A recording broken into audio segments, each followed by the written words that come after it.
Don't stop us now. This revolution is just getting started. Welcome back to day 2 of the Fixed Ops Roundtable Rock Revolution event. Put the pedal to the metal as we tune up another spectacular set of speakers. Here to help us dream on is our host, Vanessa Collins. Calling all interstellar music lovers. I'm Vanessa Collins from Northwood University and LITHIA and Driveway. Take a trip down the yellow brick road for day 2 of our Rock Revolution event. Feel the beat because we're pressing play on the biggest and best hits that the Fixed Ops Roundtable has to offer.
Run with the Rolling Stones and type to the beat using the chat feature on the right-hand side of your screen.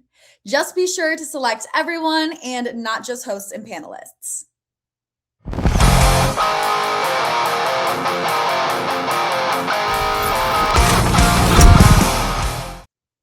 Meet Mr. Blue Sky, Tully Williams, as he shares how to build your hour's forecast in his keynote segment.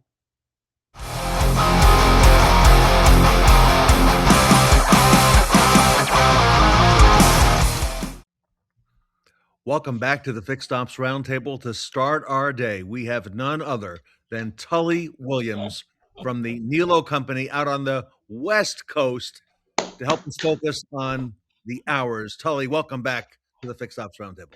Thank you so much, Ted. It is an honor and a privilege to be with you. You know, I was kind of, when we talked earlier, I kind of was reminiscing September 20th, 2019.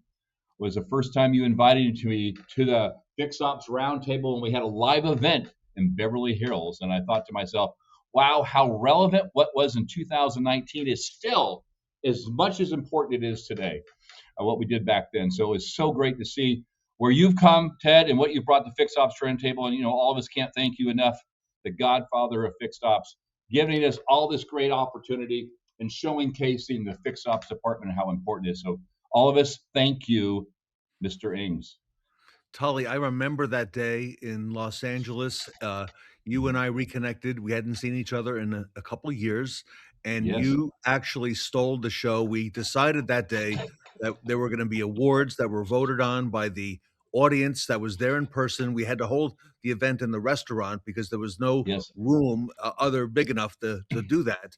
And you took us through the hours for the first time. By the way, may I add that I noticed a new spirit in Tully Williams that day, a new invigorated Tully Williams that I had not noticed before. So I don't know what happened to you, but God bless you, God bless America, and God bless Tully Williams. Oh, you're so sweet, Ted. I mean, I thought it was awesome. I mean, that, when you look back at the Fixed Ops Roundtable and where it's come from, I think that, that was just a start. I know that was the number 2 one. I mean, the first one, but I think that was the first one of the new format that you did. And, it's amazing where you've gone and showcase of people that have done. You've helped us at the Nilo Company find great vendors and great partners to help us grow our businesses. So we all can't thank you enough. I know you have some key people players in the Fixed Ops Roundtable. Sarah does an incredible job for us all. So we are so excited to be part of it and watch it grow so big. And, coming up, NADA is coming up. Wow, big impact's going to be there. So we are super excited to see what you have in store there as well. So Tully, on NADA, the industry will converge next week. I can't believe it's next week already in I Las know. Vegas. Sarah and I are coming, and I know you're going to spend time with us. We're going to be in the West Hall. We're going to have a stage there. Tully, it's going to be great to see you and talk fixed ops for several days and have a lot of dealers come and a lot of friends in fixed ops spend time with us there. You know, when you look at NADA too, a lot of it is focused on sales, of course, a lot of it is, but fixed ops is making movement, but I think that nobody is really taking fixed ops to the next level at NADA like you're doing today. You look at these big companies, Cox's and all these big DMSs, big stages, all sales, right? Right. But now you have said broken the mold, and now we're going to talk about fixed ops on the floor of NADA. Wow, what a change. You know what? I have an announcement I can make with you here today. First time, big announcement. Before we get into the hours, Yep. we have decided that our next event, which will be in May, will be, you know how we all have themes, right? This one is the Rock Yes. Revolution, and you've been so kind and with many of the themes to allow us to help spread the word. Tully, the theme for the next event, which will be a 5-day long event, will be Fixed Ops Week, and that's going to be in May. Wow. We're going to call it Fixed Ops Week for the first time, and we're going to deliver Monday through Friday fixed ops. And I'm looking Wow. forward to that first time. So we're hearing it now for the Five audience. 5 days. I mean, think about it. The first one was one day, or the first one was a day. The second one was a couple days, and then we were squeezing in 3. Now 5. That just 5. shows the power of fixed ops and the We need had for to. people that want to learn and grow. I think it's awesome. We had to. And that was part of a survey we did with the audience. In the meantime, Right. you have built an entire audience following you based on the hours. Your business is built on the hours. That didn't happen by accident. You've been doing this for a long time. I want you to take us through what we saw back in September of 2019. Take us through it. Take us through it for today in 2026. It is as important, if not more important, than ever that we're looking at that. It is. I mean, when you look back, and here's the deal: who gives me credit for this? Randy Brinkman is the one that really woke me up a long, long, long time ago. And everybody was grossing, gross, and all these metrics that mean nothing to me. And he is the one that really broke the light to me, and that was probably at least 20 years ago. And Randy, thank you for doing that. But I base my whole entire fixed ops department around hours because that's what we sell. And I think that when you look at a store that has too many things they're chasing, what happens is it gets diluted and they don't know the focus. And this is for parts and service. This is for technicians and service writers. This is for parts managers and service managers. This is for team leads and foremans. Anybody with a bonus, anybody that's working in fixed ops needs to focus on one thing and one thing only, and that is selling hours. Gross comes along for the ride. And everybody thinks, oh, gross. But here's the deal. Service writers don't make up the grosses. Honestly, the service managers and parts managers do when they build menus and they build repairs. So let's focus on something that everybody can contribute to.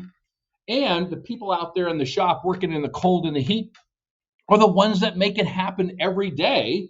And let's celebrate those technicians producing those hours and make it so efficient for them that they go home rich and tired every day, which in turn makes everybody rich and tired in the dealership. God bless America. When Sarah and I came out March of this past year and met with you at our pop-up event, I remember we did a panel with Rick Nilo, and one of the Yes. things we talked about was the hours. I got to ask you, so did you really bring the focus of the hours? I think you did, to the Nilo company, which was already great, founded and fixed over 100 years ago, you remind us. Correct. But I Yes. think you brought that focus to the owners, and it's part of now their core values, part of their vision. Tell us about that. Yeah, it was great. So when I did a lunch with Rick, it was 7 years ago or 8 years ago. The direction of each store was silos and so forth like that. And then of course they were the old way, gross here, pay on gross, and they had these pay plans that you needed a doctorate to figure out. So when I came up, I was just talking about as I jump into my hours forecast mode. Yes. It's pretty funny Yes. as I explained to him what fixed ops department does. and single-minded focused on hours. And there's a great shot of all of us there. Rick, our founder, but we've been in business again 104 years. Wow. At the Needle Company. Started as a Packard Aero Service Center in San Francisco in 1921. It's so much fun to see a dealership start and fix, which I like to remind everybody on a more daily basis. But and Rick is the grandson. Am I correct with that? That is correct. His Wow. his grandfather is the one that started in San Francisco, and his father is the one that went from San Francisco to Sacramento, which opened up the dealership here in Sacramento when they moved here in 1954, I think, 55, 53, somewhere there. And they opened a Volkswagen dealership, which we still have today, which in turns comes out that we have the oldest Porsche and Audi dealer in the nation with the same dealer, because back when they had Volkswagen, Audi, and Porsche were starting off in the United States, and they were given those chance to take that dealership. And of course, you're looking at our beautiful dealership that we just built not too long ago as our Sacramento Porsche store, which was gorgeous. And we love to host the pop-up events when you come out to the West Coast. We look back at it today and we say this was still the number one venue in person that we have ever done for the Fixed Ops Roundtable. Tully, the setup, the LED wall, the lights, you had the seats for the audience.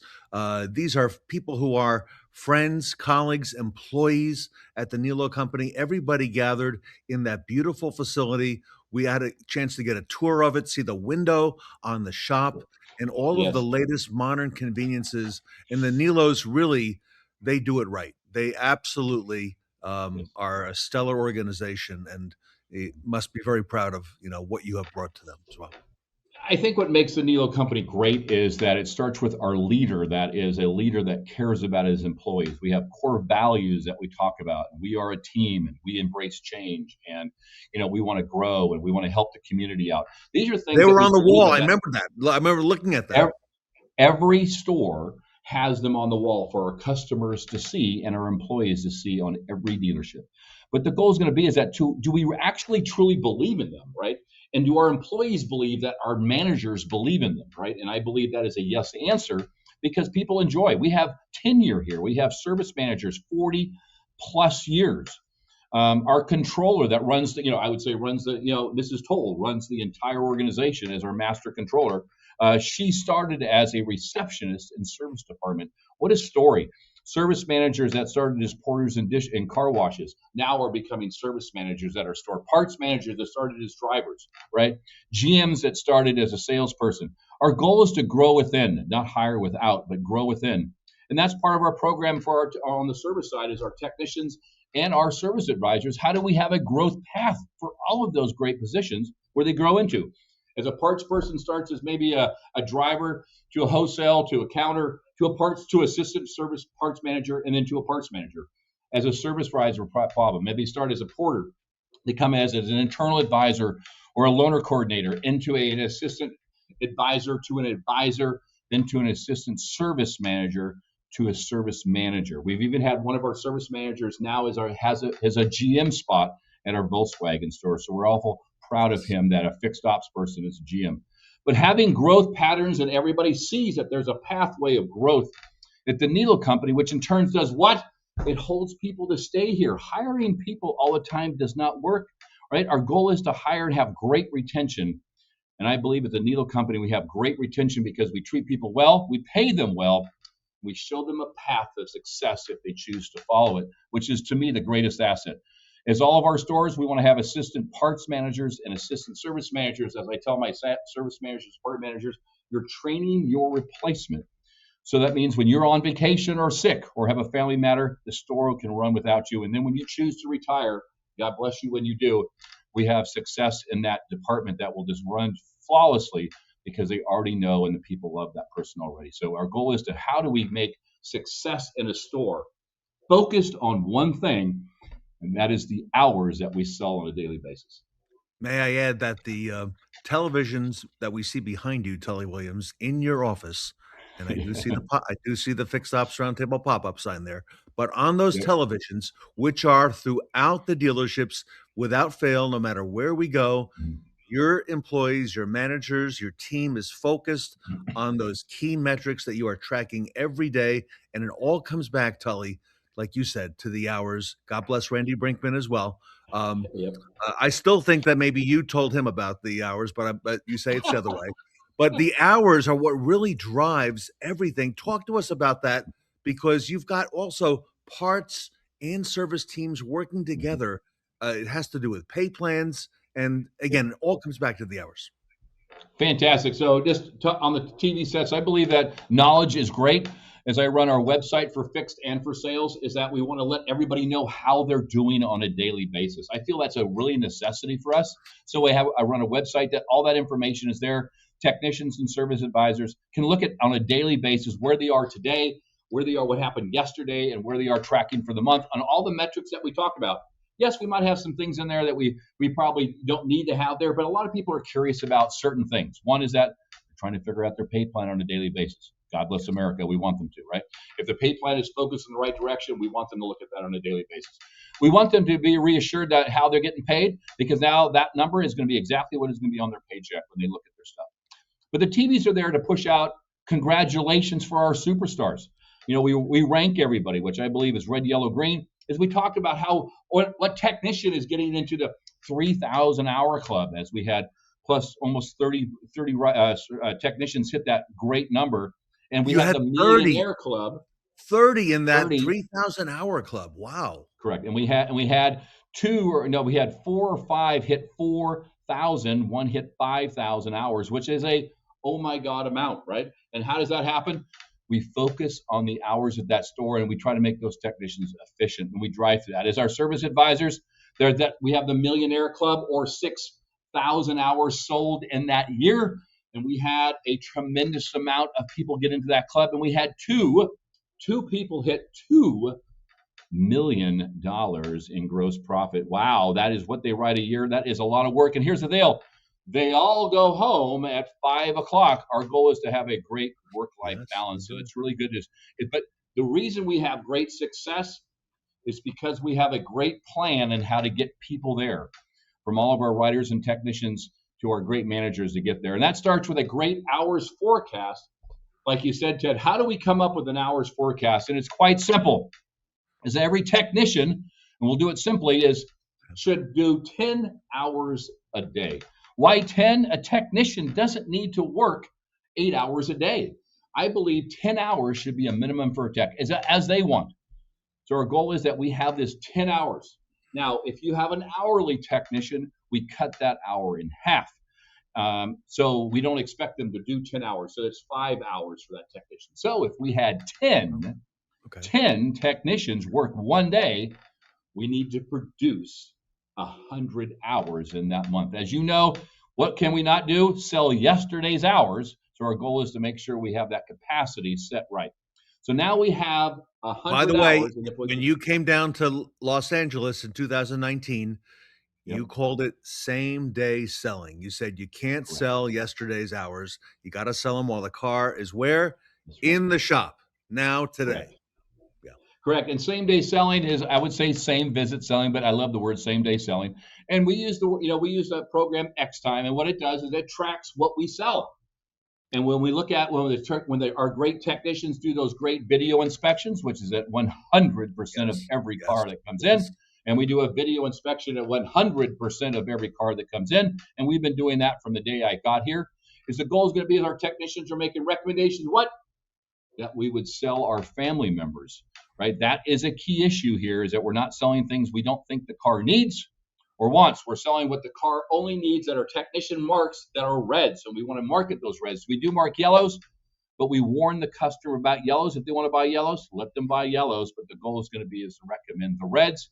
And we want pictures and or videos of all the red things so a customer can make a great educated decision with their service advisor. And that goal there is to sell those great things. And that's what called same day selling is. If I have a recommendation today, did we sell it on that same repair order? And when we look at what our target is, we call the big four. The big four when it comes to what? Our same day selling that drives repeat and referral business. Remember, that's the business that we're in. And those four things are brakes, batteries, tires, and maintenance. And those drive that retention. As we look at our retention, we've been really focused hard on retention for the last year. And then 2026, our mantra this year is retention and selling the big three, which is brakes, batteries, and tires. And our goal is to be at 75% red same day selling on those big three items. And that drives our retention. And I can say today, last month, our retention was 70% as a group of all 10 of our stores. And I believe that is a huge, huge deal. And Tully, you're focused on it. Going back to the techs, going back to the video MPIs, I visited with you several years back and we talked about the importance of that and you doing it. And you were focused early on not just the getting the video, but how the tech did the video, how they performed it, and how the service advisor could use the same technique. Tully, we see this happening, dealers following your lead all over the country right now on making sure the customer sees this transparent, trust building process. You've got some great techs. I met that one on the panel at the pop up, Lucas Aloa, nice young man. Yeah. I just saw about a week ago on social media that he got engaged. She said yes. What a good looking couple. And Lucas is such an upstanding young man, and he's been on her several times, and he's a big believer in the hours. He is. I mean, when you talk to technicians, they don't know anything else, right? But I think that when you're promoting those great items, but also you're promoting when the videos is that we're making our technicians the star. Now, as we've done some tests with you, Ted, when you've been out here, is that we've tried to get them to turn the camera around and take a peekaboo, which has been a challenge, and it's still a challenge today because I would love the picture of the technician in there. But the goal is going to be is that how do we get quality videos? So when you look at 7-8 years ago, our videos were probably very short and sweet and very generic. And as we've gone today, 8 years later, and it's amazing how some stores are jumping on the bandwagon. This year it's kind of funny. But the goal is going to be is that how do we make better quality videos? And how do we have great partners, with X-Time? I know they use True Video in that process, but the goal is going to be is how do we have great partners that help us make great videos to make sure that we have the customers can see those. And those videos, to me, have really made a big impact for us on our same day selling. So when we see a bad tire or a bad brake, or we see an oil leak, or we see something that we can show a picture and or a video, it's great. We look at video as an introduction. Here's underneath the car, here's the brakes, here's the tires. My name is blank. Thank you for coming in. I've also included all the pictures of anything that is needed because pictures are better for a customer to look at and open it up and they can see everything like that. But the goal is going to be is that getting a standard done. And we've had contests here at the Needle Company to drive those great videos. And we have a $2,000 reward for the best video out of all of our technicians, 175 brake technicians at the Needle Company. Because we do those usually once or twice a year. We'll have great contests that we submit those videos, and then the peers vote on which one is the best, and we have the top 10 winners. But it's a way to really bring it out. We put them on the TVs of all the winning videos so everybody can see them, all the shops can see them all, because we have TVs in all of our shops to broadcast that out. But the goal is going to show is that, guess what? If we have great videos and great inspections, we have our service advisors are selling at 70+% reds. And guess what happens? Our technicians then feel confident that they're doing great inspections. They're not going to be scared to recommend things, which is the worst thing you can ever do. The confidence level goes up. And guess what happens is that we have rich and tired technicians. And 2, we have great happy customers because they're getting their cars fixed and not towed in because we're fixing those things prior to breakdown. Rich and tired. I've heard you say that now many times. Also, repeat and referral business. It all comes back to it's all about the hours. Everything you do there at Nilo is quality. Again, focused on the people. Come back to that video inspection when it comes to building those hours as well. You actually even pay the technician to do a quality multi-point and include a quality video. Tell us about that versus just doing a so-so video, which we know other dealerships may do. As a technician's time is so valuable in a store. I know a lot of places want to, mandate it. Well, they're making money off that inspection. I just don't believe that's the case. I believe that if we pay the technician to do a great job, then I can hold them accountable to doing that great job. And we pay one half an hour. Oh my God, people are going to freak out. 20 groups are going to start melting right there on the spot. Oh my God, you're stealing money. Everyone. Every Half hour. every car gets an inspection. I don't care if it has a mile on it. It gets an inspection. That's the reason we are a 100% inspection, 100% videos. But the goal is going to be is that now, if I have that, guess what I do? My technicians on average produce 12 hours a day. Average in the dealership group, 12 hours per day. Okay, 20 group people, look at that number. And next, my service advisors and Tully, are selling at 70, not 10, they're doing 12. 12 hours a day when you look at the average of our stores. We have some guys that are insane, and we have people that, I would say not struggle, but they're producing like 8 or 9 hours a day. And we're like, well, you're only producing 8 or 9 hours a day. We think that is low, which, looking back, like, thank you so much every day for that person. But the goal is going to be is that if you drive great success and you show the hours to our technicians, so when we have a measurement of how many hours did those videos sell that technician did. So when you look at the percent of your hours last month, 50% of your hours were from those great recommendations we would sell our family members. So our technician has confidence that our service riders are doing a great job selling those great recommendations. And two is that if we see a percent that is low, we want to find out the whys. So our service managers and foremans can go and talk to that technician, look at those videos, look with the service advisors and the technician to find out if there is an issue there so we can fix it and address it. And what it does show is the confidence level of all of our technicians that inspections make them more money for them and their families and provide great customer service and drives retention back to the store. Talk to us a little bit about parts. I have met with a number of your personnel. One in particular stands out. Larry Sherman, who I know has worked with you for a number of years, reminds us always that parts sell hours, and it's the group that traditionally doesn't get a lot of love. Tell us about parts and selling hours. And when you look at parts department, they usually the people that don't get a lot of love, right? They're in the back, they're behind glass.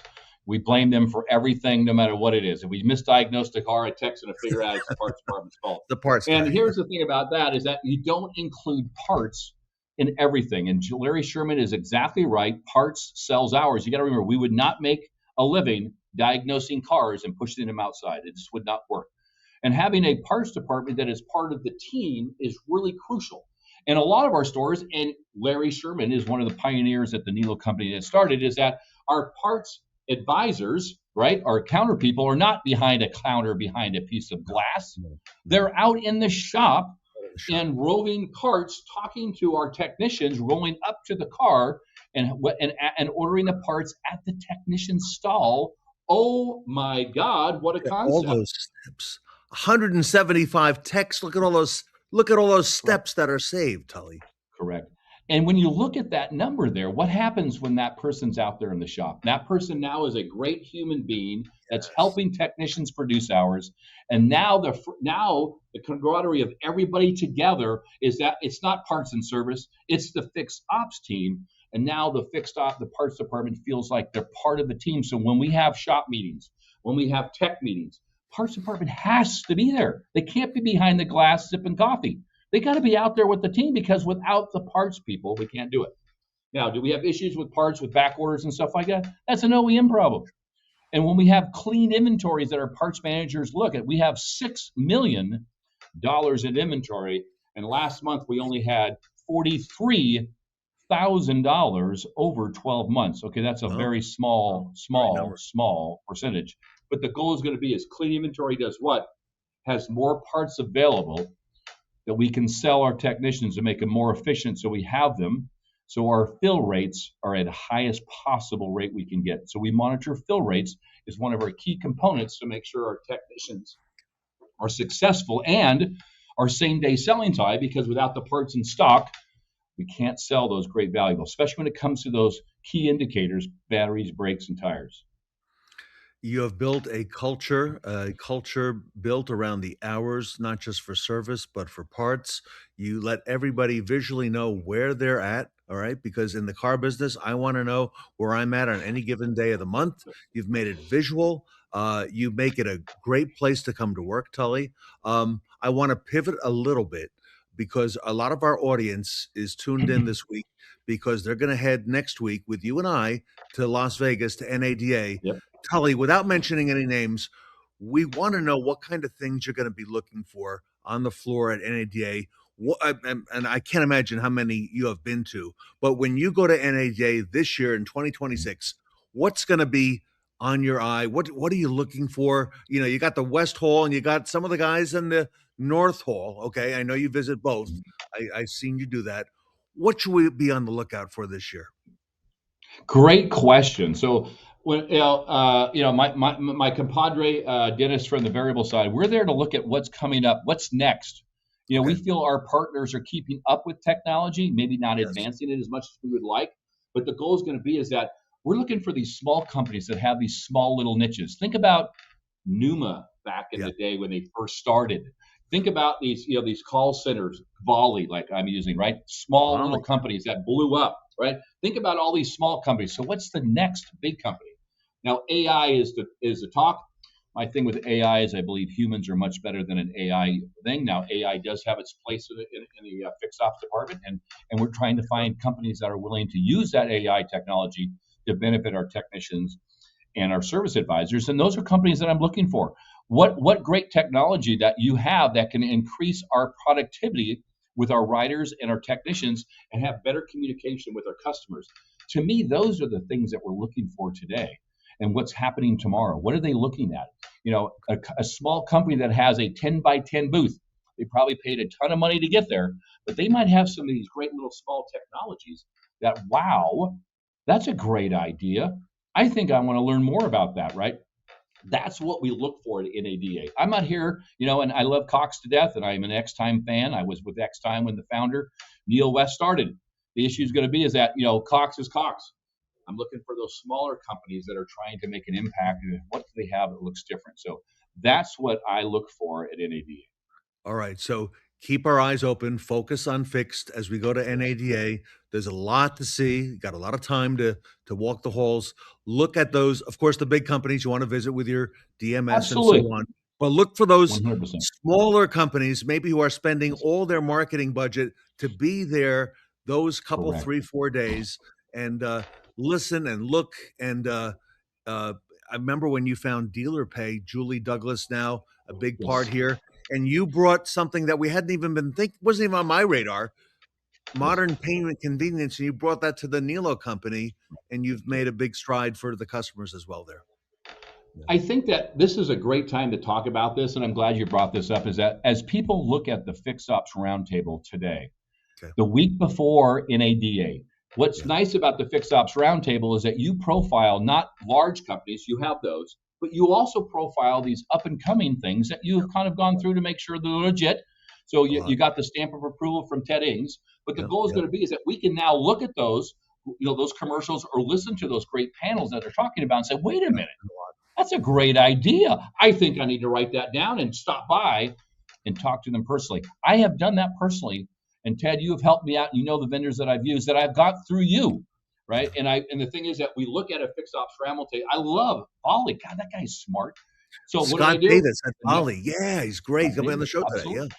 Yeah. That's right. And what the deal is, then I went and saw him in NADA, and next thing you know, I'm Valley's biggest fan, right? And so I think that and that's exactly what happened with Dealer Pay with Julie as well. You profiled her thing. I got my controllers like, wow, that's a great idea. We went and visited her at Dealer Pay at NADA. We talked to her about it. She came in and advertised to my controllers because they have to say yes, and we're all in. So profiling things on Fix Ops Roundtable gives you the interest. And now when you go into NADA, you can go and stop by and have those great length information centers at those places and say, how does a product work? Show me how it works here and there. And that's going to be the benefit of the Fix Ops Roundtable, always before NADA. And let's close with this, a little inside information for the audience.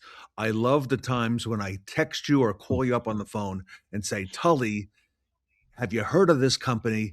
And you tell me yes or no. And I say, Tully, if you haven't, you got to take a look at this one. We're going to do a panel. Can you come on and be on here and ask some questions? Tully, I get so much out of those because you ask great questions and you get to see a lot of these things early and see them first. And some of the ones you just mentioned, they've all blown up. Okay. And now they're, now they don't have small boots. Now they have the big boots. Yes. So, summing up here about the hours, and thank you so much, Ted, for allowing me to start back in 9/20 of 2019 and today in 2026. Is that the hours forecast means so much to me, as it's relevant was then as it is today. I have a worksheet, and I'll be more than happy to share that worksheet with anybody that asks. Okay. They can always email Ted or email me, right? And I will send it to you, and they can always call, and I'll tell you how to fill it out. But my recommendation is, if you're a store and want to know how your shop's doing, well, totally, we're having the best evers. Well, best evers in what? Gross? Okay, I just don't care about that. But you want to say, I had my best evers in hours. Because here's the deal. When you sell maintenance, gross goes down. Oh my God. But retention goes up, and ultimately you're in battle. So I ask everybody on this great visit today, do you know your capacity of your hours? Are you selling your capacity? And how do I grow my capacity and drive repeat referral business? More than happy to show it. It's extremely easy to fill out. You put the tech information in and your service right information, and it tells you what your capacity is. And my goal is to be successful as we are here at the Needle Company for all these great fixed ops departments across this great United States. All right. It's going to blow up now, and everyone's going to be asking for that. So, Tully, great information. I'll see you, of course, coming up here on the show. We got a lot of segments together, and I'll see you next week in Las Vegas with Sarah and with our good friends Ed and Sean and all the anchors at the Roundtable. So, Tully Williams, it's all about the hours, fixed ops director at the Nilo Company in Sacramento, California. What a great way to start our day today, Tully. Thank you. Thank you, Ted. Thank you for what you do for fixed ops. We can't all thank you enough, my friend.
Axle One was created to allow auto dealers to interact with all their data, anywhere, anytime. Think of it as a dealership operating system that connects all your existing tools, improving profits and reducing costs. Our AI engine, Expert, provides role-specific insights and identifies actionable paths for growth. Faster decisions and greater transparency. Book your demo today to learn more about what Axle One can do for your business. If your service lane's lost its groove, you need Frog Data at NADA 2026. Come experience fixed ops velocity and fixed ops mojo.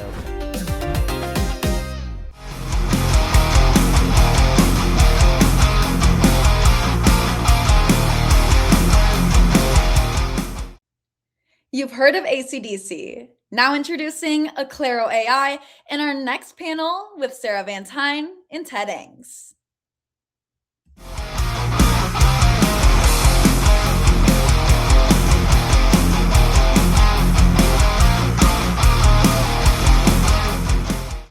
Welcome back to the Fixed Ops Roundtable. I'm Sarah Van Tine here with Ted Ings. Today we have the ACLARO panel with us. And Ted, these gentlemen on our screen today are going to be sharing a few stories, some specific, some relatable, and some slightly painful ones at that. What a great team, Sarah. You're so right. Welcome to ACLARO.AI. I want to introduce the folks who are on the screen. Not in any particular order. Jim Goldsmith, who is OEM warranty expert, 30 plus years in the industry, a former BMW warranty group leader. Victor is here with us, Delgado. He ran service and parts for some large dealership groups. Howard Blumstein, good friend of ours in the industry, knows dealerships, has that legendary Rolodex that's so important. Bill Russo, the DMS god, is with us. Bill, welcome. Carlos, good to see you, my friend. Carlos does the AI math. He'll take us through that today. And I think I've covered everybody, Sarah, except perhaps you and I. So with that, let's get rolling.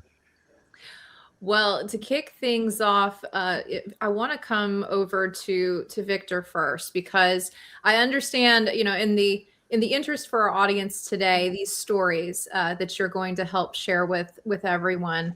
I know there's a specific one where you were describing a little bit about how when you were running a dealership and we're telling the dealership certain metrics and we're talking to your 20 group, there were those benchmarks on the wall, but reality looked a little bit different. So could you share with us a little bit more about that?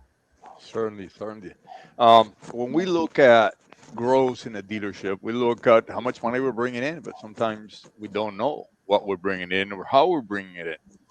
So normally we want to set up our matrices to give us X amount of number, and we hope that those get actually reflected back on the financial statement and eventually pay plans, right? And grows and that. But, I could swear on a stack of Bibles that I could go 75%. I'm making up 75% markup across the board. Well, on paper, yes. But when you start looking at the detail, then it's a whole different story. And that's the beauty of the data. You have things that are making more than that and things that are making a lot less. You have people with fingers that are discounting here and there or improper settings in the system. And before you know it, you're giving stuff at cost, very precious dollars invested by the dealership, and you're giving them away at cost because nobody's looking at the data. And when now you're talking to a dealer 20 group, or you're sitting in front of the GM with all of the other managers, and this comes out, oof, bring your head down and open a hole, and hopefully it's big enough to crawl into it. So yes, it is a big problem if we cannot see the data. Bill, I want to come to you with a follow-up because as Ted mentioned, DMS God is your title here. And that is, I can tell this is a title that you did not earn lightly. This is something that's also very important in this perspective. So how are you seeing, some of these kinds of stories where, as Victor was describing, maybe it wasn't totally accurate on the P&L page, but there's some more stuff going on behind the scenes. Yeah, so the DMS is really the single source of truth for a dealership. That's a dealer management system. The accounting system is really just a bookkeeping system, and it has a financial statement. So to approach being able to deal with data in a quality way, we have to really look at the underlying settings and the setups and the configuration of the dealership. Often there are setups that are done that remain in place for literally years until somebody finds them. And this particular product that we're offering, this is a big hole in seeing and getting your rates up is the effect of the setups on the rate. So That is really a core part of it. When the manufacturer approves any labor rate increase or parts markup increase, they want documentation, and their documentation, final documentation, is usually the PDF or the repair order copies that they could visually look at. But a lot gets lost in between that we are able to identify and able to really apply our AI to. AI needs a huge data set and it needs clean data. So data hygiene for us is of paramount importance, and understanding the data structures within the DMS is very important. And Carlos, what historically has happened in the experience that Victor and Bill are describing, and some of these more traditional and in some cases very dated process maps and pieces that dealerships are going through. How does this apply now with what you've built on the AI side? Well, I've been in AI for about 30 years, so I've been through early 80s, so I go back a long time. And we came back into the AI world about late 2019 or something along the lines. And when you look at the problems that Victor refers to, they are simple optimization problems. There's a math problem.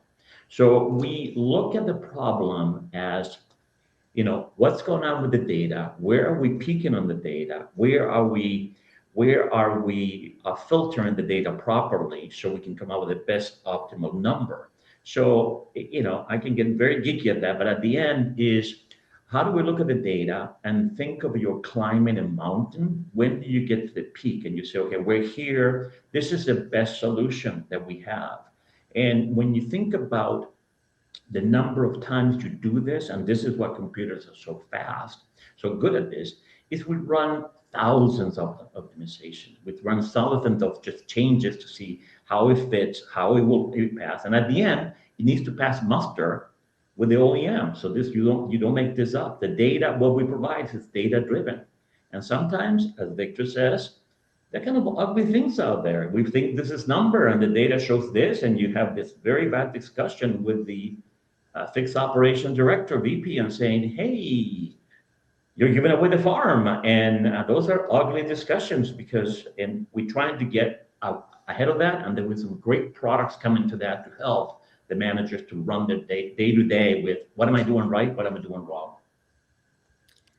I want to come to you, Victor, a little bit on some of the, if you will, horror stories that have happened in our industry. Victor, first, tell us a little bit about I guess what you call the phantom margin, if you will. Well, you have these consultants that come into dealerships. And of course, the GM or owners believe these guys because they may have hundreds of follow through.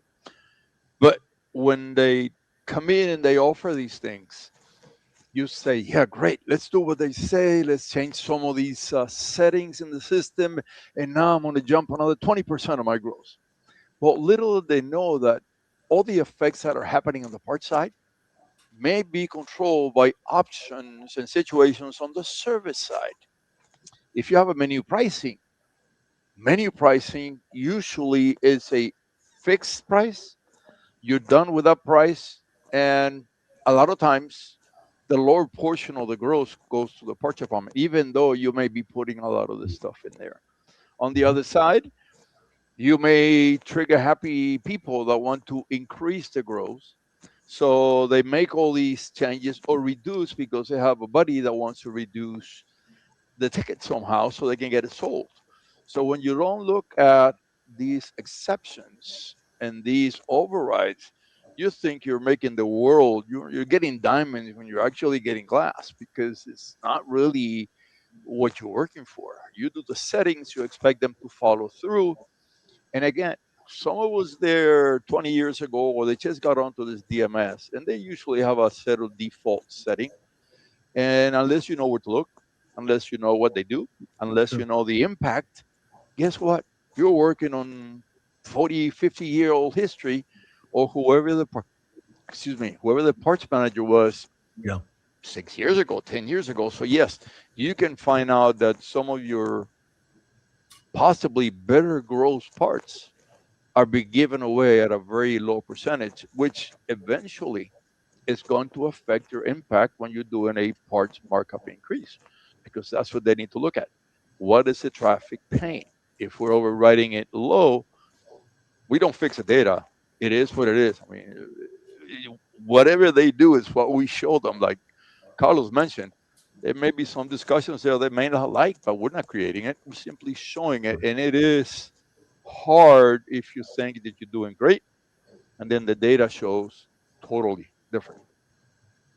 Jim Goldsmith, let me come to you. Jim, tell us a little bit more about what the OEM actually sees.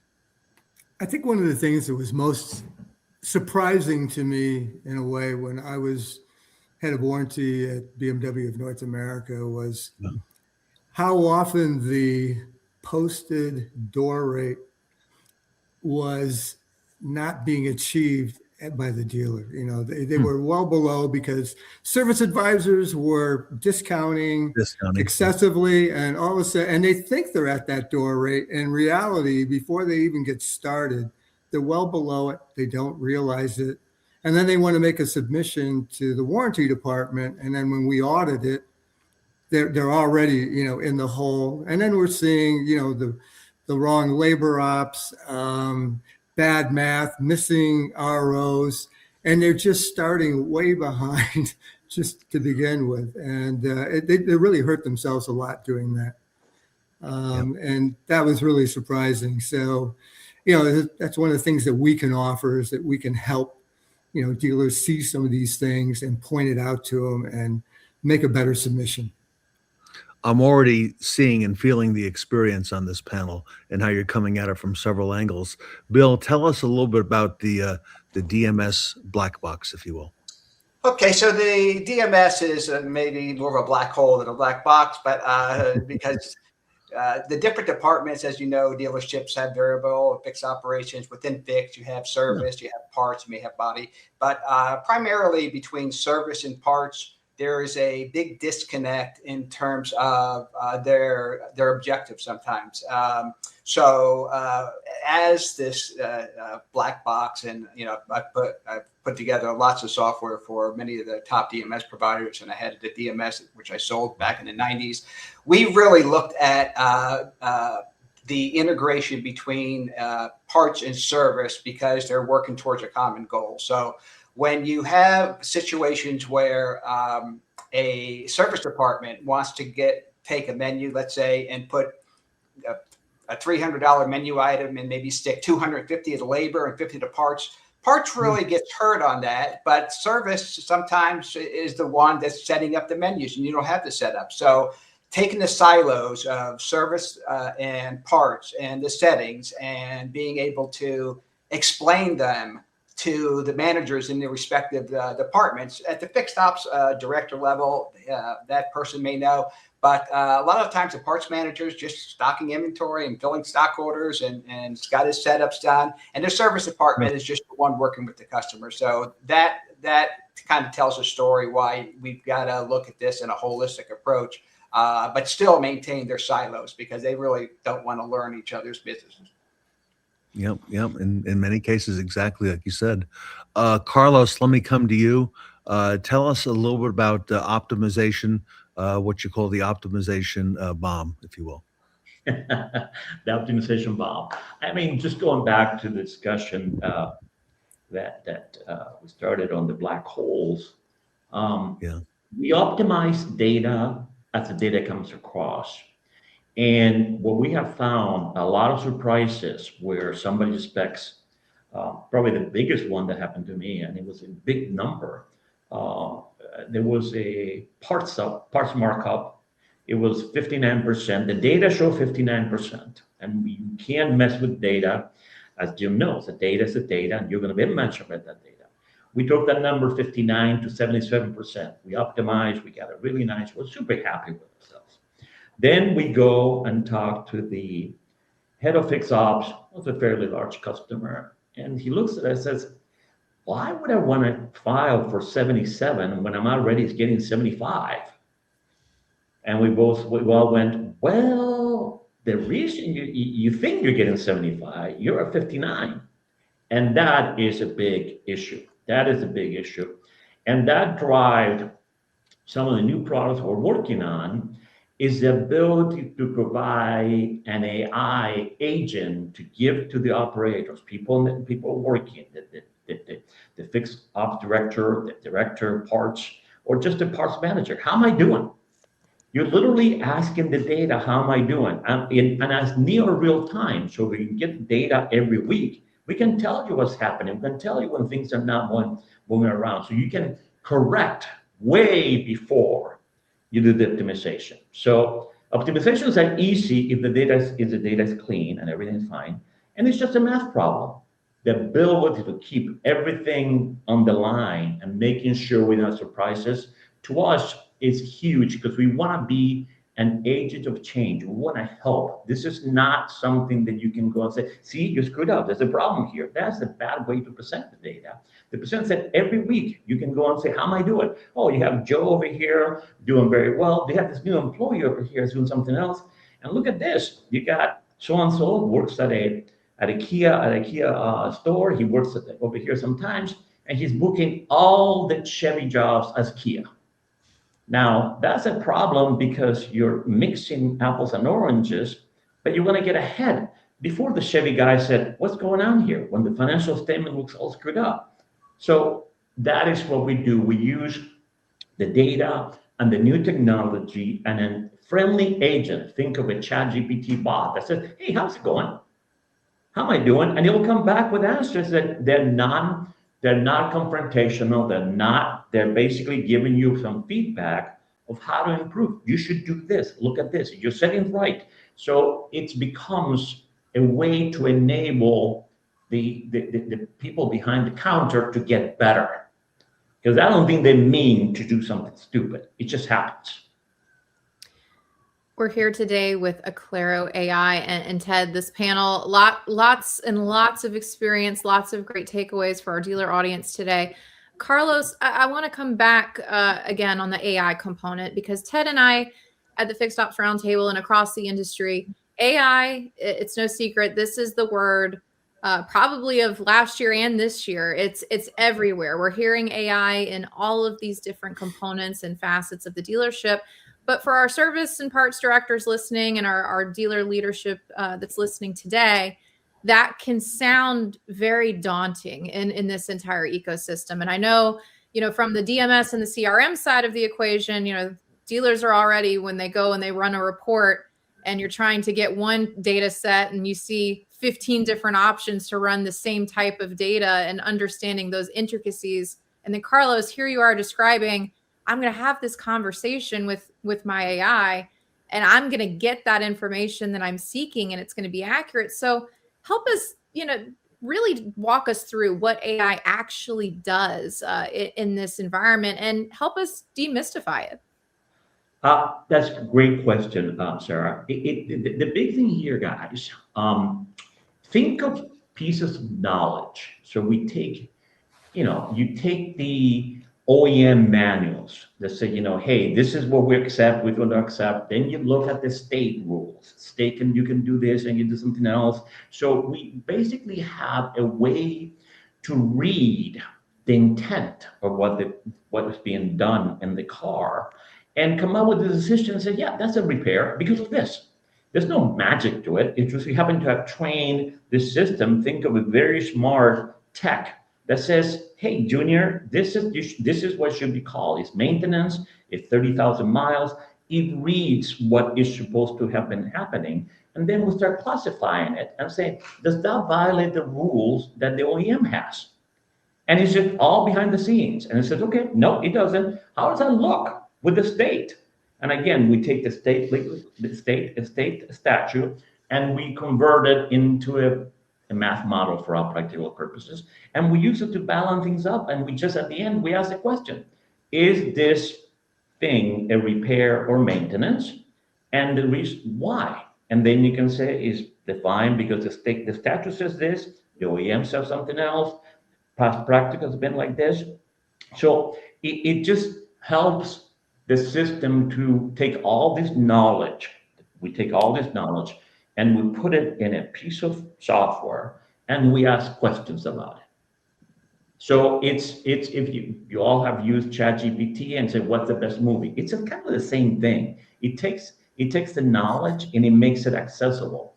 And the best thing, the thing that really excites me is, and I can see the whole idea of reports. Reports are daunting. They're just difficult to read. Yeah. Excel spreadsheet. You do a pivot and you just spend hours trying to understand. So how about if we just say, hey, how is Joe doing in this particular set of parts? Are tires killing me? You can ask that question. Are tires killing me? No, you're not, because you haven't the right source. So you should be fine. If today we're running an audit, for submission, what will my numbers look like? Boom, there they are. And you can say, how can I improve? Oh, you can do X, Y, and Z. And we're using facts. And the other thing is really exciting to me is that they're learning systems.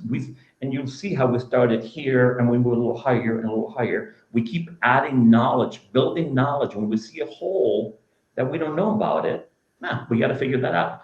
If you really want to get into brass tacks, Florida has a very clear rules for maintenance and repairs. Illinois doesn't. So we see the discrepancy. So how do we fix the holes? How do we make it better so that we don't have a discussion with the manufacturer, OEM, that said we're doing something wrong? We have yet to be told, hey, you guys are completely missing stuff. And when we have an issue, we fix it. So it's all about capturing the knowledge and present the knowledge in a way that makes sense and not via a report. It's just a simple conversation. Gentlemen, if I may, let's address some of the fears that are out there. And Jim Goldsmith, I'll come to you. First one I want to address, if you would. The OEM is going to come after us, Jim. Yeah, that is actually a very real fear. Yes, it is. Yeah. I'm not going to get my allocation. You know what's going to happen. So, yeah, it's a real fear, but it's not. I always try to put them at ease because, just from my own experience, that's not the case. No one's looking to audit you for asking for your statutory right. And by and large, the OEMs do, I can't speak for all of them, obviously, but, they do want to make sure that everyone's compensated fairly. Having said that, the other part of it is it's sort of like doing your taxes. If you only do it once or twice a year, you're really not sure what you're doing, where the OEM is doing it every day. So they're afraid of making a mistake, and they're afraid of looking bad in front of their management. Sometimes the GM has to sign off, or the dealer principal, and they ask for a certain rate and it comes back with something different, and they have a little bit of egg on their face. So, those are all natural fears. But that's why that's the first thing we really try to address, is to calm people down and say, this is how it works, and this is what we can do to help you in that area. Jim, you're so right. It's the dealer's right to be able to do that. It's governed by the statutes. The OEMs are professionals at doing this. Bill, the next fear, if I may come to you, I don't trust the data. What would you say to that? That question is really a something that points more to, I don't trust how I am presenting the data. The data is the data, and the reporting that people are able to use are in two categories usually. Canned reports on the dealer management system, which for effective labor rate and parts markup percentage are very hard to use. And there's reporting that people create themselves. So the biggest problem that we see with users is they create reports and they are not doing the right filtering. They're not filtering everything. Sure. To give you an example, if you can take repairs that are employee discounts, they may not be using the right filter to filter employee discounts out. So that's why what we do is we have to practice, again, data hygiene, to normalize the data, standardize the data, so that the LLMs, large language models for the AI, can build a story from the data that is a true story, not based off of somebody's report that is wrong. And one of the biggest problems is in the reporting is a lot of people they can write a report on their dealer management system, but they download it to Excel. Now, once you put it in Excel, all bets are off, because you could have problems with your rows, your math, and nobody would ever know that by looking at it unless you saw that a formula was messed up. So that is a big problem we solve with our product. Yep, and actually an easy one to be solved with their product as well. Victor, let me come back to you. Next fear. Victor, we've always done it this way. You know what? I've heard that so many times as I moved and as I visited some of the dealerships. One assistant PM told me, I've been a system manager for 20 years. I says, well, maybe now you should look while you're still an assistant. This is a true story. This is a true story. A great guy, fantastic follower, but we need to think who set it up. Why was it set up? What was the market there? I mean, we're only as good as what we show, but we can't be as good as what it was last year because everything is changing. So if we've done it this way, you know what? You'll probably be doing this 100 years wrong. So every now and then you got to kind of step back, use that data like Bill said. You can download the stuff, but if you don't know what you're looking for, and in some of the DMSs, they don't necessarily give you all of the dictionary items. You have to pay to get those dictionary items, right, Bill? So that's where it gets tricky.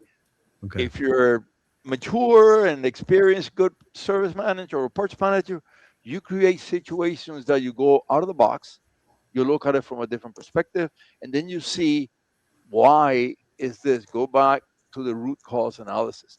You can't just do business the way you did last year. You're not going to make it the following year. And if you are, you're going to be losing a lot. And we've noticed that. You can't just go ahead and say, I'm going to double pop everything. Guess what? You'll do it once. You lost a customer. So you got to change from the way we've always done it, because the way we've always done it could be very wrong. And you're just practicing. What's the definition of insanity?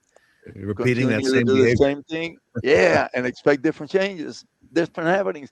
It's not going to happen, guys. If you don't change it, it will be damaged going forward. That's why you have all these campaigns, all these updates to correct somebody's fluke. That's right. That's right. You're so right.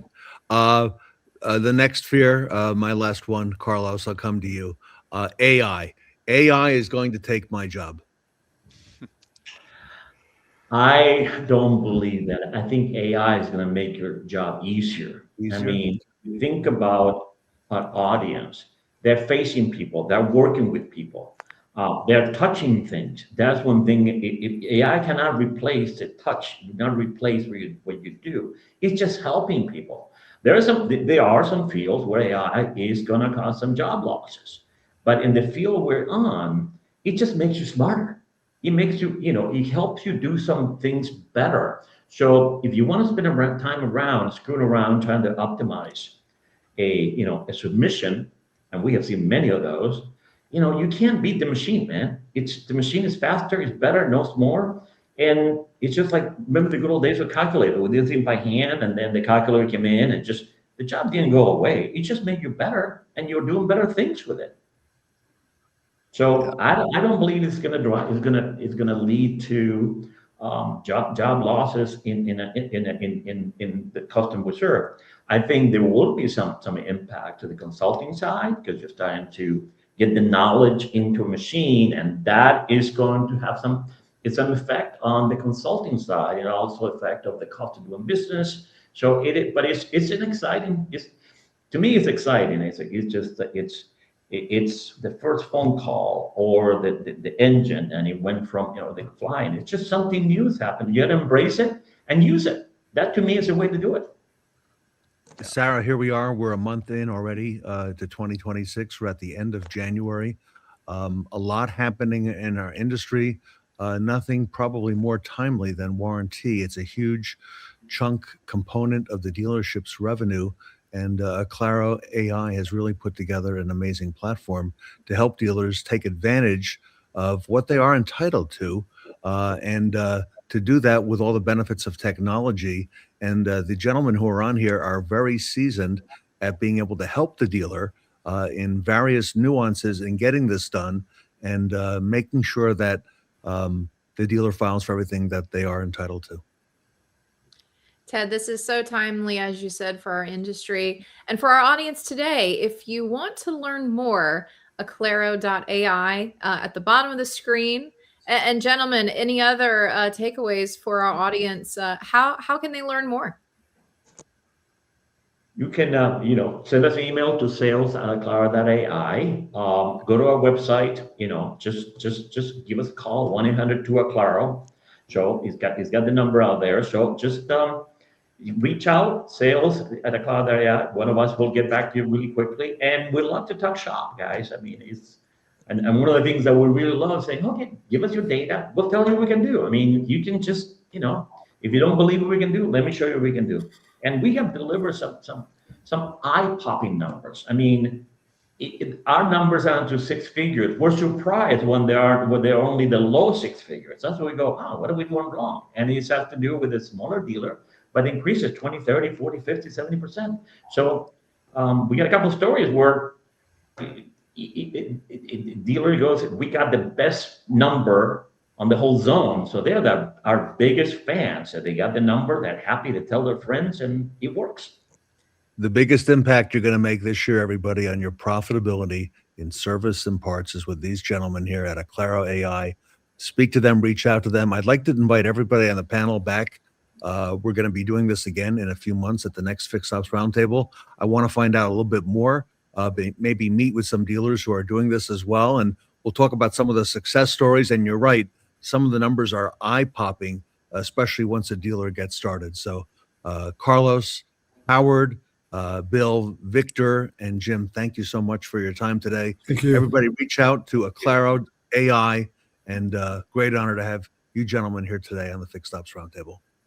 Thank you, Ted. And Thanks again. Thank you. Been a pleasure. The team from ACLARO here with us today at the Fixed Ops Roundtable. Thank you. 98% of customer experience is how well or how poorly you communicate. Well, how come my software partners spend 98% of their development on workflows? What if they spent 100% of their time on workflows and we spent 100% of our time on communication? Then we'd be able to truly create transformative experiences for customers, and that's what True Video does.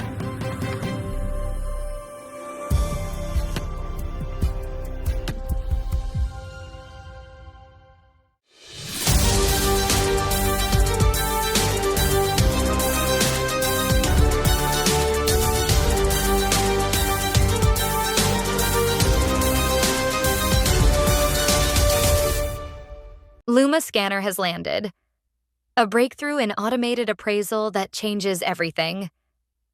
Get your first look at NADA. There are a lot of competitors out there. What we're looking for, though, is the total package. CDK is a proven solution. The support is ongoing, the development is ongoing, and for us, there is no other solution. I really believe they know our business, they know the automotive space, and more, they continue to be able to help us use the system the way we want to do business. That relationship is really what this is all about. You don't have a relationship with software, you have a relationship with the individuals behind the software. That's what we're really comfortable with CDK.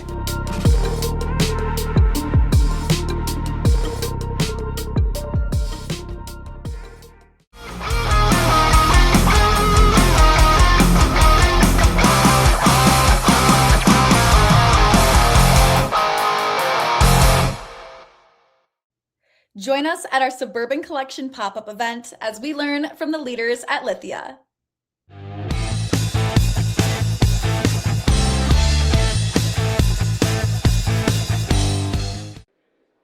Hello, everyone, and welcome back to the Fix Ops Roundtable. I'm Bella Smiley, Northwood University student, joined here with... I'm Marissa DePonio, also Northwood University student. And today we are joined back with Mike, John, and Cody. Thank you so much for being here again. So today we kind of want to talk about LITHIA and the Suburban collection and how it all kind of got started. Is there any insight that you have on that? I mean, I could tell you about the LITHIA side. Maybe you guys could take the Suburban side a bit, but we align pretty well history-wise. We've both been around for a long time. I mean, this year, coming up into 2026, is going to be 80 years that LITHIA has been around. So we were started in 1946 in a little town in Southern Oregon called Ashland, right? It's like a, at the base of a mountain. And we were founded by a gentleman named Walt DeBoer. Walt happens to be our current CEO, Brian's grandfather, right? So it went from Walt DeBoer to Sid DeBoer to Brian DeBoer, who's our current CEO, right? So we've literally been a family-operated business for 80 years. And I think that's something that a lot of people don't realize about Lithia, is they think it's a big publicly traded company, but they forget that we've had, really been operated by the same family since the beginning. And a lot of our, I would say, our humble roots, kind of permeate the culture of the business today, which is really cool. And it aligns really well with, another family business that we joined together with, when we acquired Suburban, 2021, going on 5 years almost, which is crazy to think about that. But, Suburban was started shortly after that, right down the street, right? Yeah, 2 years later. So I think Suburban would have been celebrating their 78th year in business. 1948, I believe, was the date. Started by Richard Fisher, then David Fisher Sr. transitioned the company, and then really started to expand. And they started with a single point Oldsmobile dealership in Birmingham, Michigan. And similar trajectory with Lithia, just started to expand. And shortly after, I think 1979 was the big expansion where David Fisher Sr. Took over, and they, quickly became Michigan's largest dealer group. So then we joined forces. David Fisher Jr. said it was almost like when Amazon bought Whole Foods, right? Whole Foods was still a big existing business, but now it was powered by Amazon, and through scale and everything like that, it became this big monstrosities. Yeah. Yeah. As time went on, it's pretty wild looking back at the parallels of what, Lithia has started and what Suburban has started, and, in different locations, and then how they expanded throughout, pretty much the nation, and as time goes on and decades go past, right, things change, and the stores started just accumulating, and you can hear that we're the Suburban collection. Well, now we're Lithia, powered by Lithia, but still Suburban, right? And the identity of where they started and where we are today, it's an incredible thing. All of your points, just amazing and so interesting to learn. And congratulations on almost 80 years. It's a major accomplishment. So going back to the biggest turning point, something big, and you all said, so many different things from, family business, from loyalty, from, combining Lithia and Suburban into making it all what it is today. What would you say the biggest turning point was that, brought us to where we are now? John, I could take that. I would say on the Suburban collection side, it was probably that 1979 time frame when David Fisher Sr. took over, and how quickly they just expanded in Southeast Michigan, growing the empire. And I would say on the Lithia side, there's been so many turning points, right? Got a good one probably on the Lithia side. So on the Lithia side, we were a small market dealer group for many years. So we were known as almost unknown. I would say that we were probably the most unknown of the public dealer groups for years, because we operated in a lot of small markets in the Pacific Northwest, right? We made an acquisition, which was one of the largest acquisitions in the history of automotive at the time, of DCH Automotive. And DCH Automotive was big on, the East Coast. John's from New Jersey. This was a lot of his competing stores, right? When he came up in the car business, were DCH stores, and then on the West Coast. So California and New York and New Jersey primarily, right? After we had that acquisition and joined forces with the DCH stores, that's really when we learned how to operate in the big markets with big stores, and really learn how to build better relationships with our OEM partners. Because that's one thing that I think a lot of people don't realize, is that if you want to grow, whether you're a private or a publicly held dealership, you have to have a good relationship with not only your customers and your employees, but also with your manufacturer partners, right? And we learned a lot more about how to be a better partner to our OEMs from the DCH folks. And I think that was probably a big turning point for Lithia as an organization, because we went from these small market stores to, hey, we can pretty much do anything. And I think that was probably the biggest turning point. Absolutely. You both kind of touched on the way that you changed your approach from those small markets to those big markets. How would you say that your business has kind of evolved to meet the changing customer expectations throughout those 5 years? We've changed a lot. I mean, rapidly over the last several years, right? Yeah. I'll take it to, one specific store. We had an acquisition back in 2016, right? And it was a Toyota store, right? Great brand. The store was ran by another a great company right here locally, right?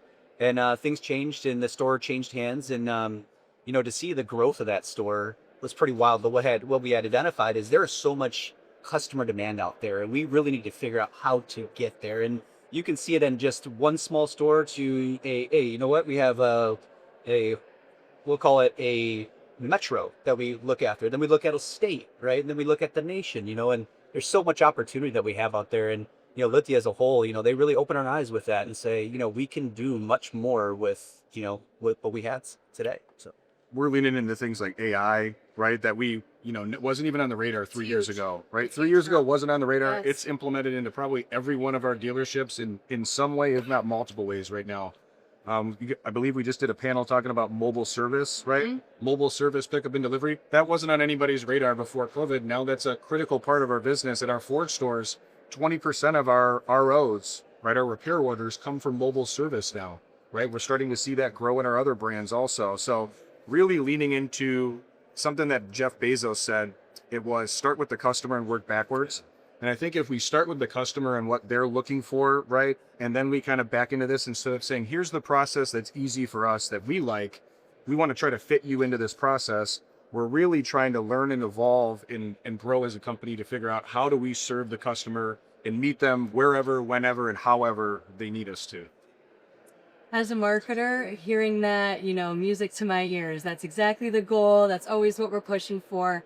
And, you know, to really wrap things up with every amazing thing you guys have shared with us today, I know, John, you talked about how in 1979, the big acquisition was, you know, a big turning point. And, you know, 80 years, family company, the, you know, combination of both Lithia and Suburban. But overall, even from, you know, 80 years ago or even now today with just what you mentioned with AI and new things, what historical milestone specifically, you know, something specifically, maybe not the biggest turning point, but a milestone that, you know, will always be historic and important? Yeah, my biggest milestone was the acquisition of 2021. That really just changed things for Suburban in a very positive way.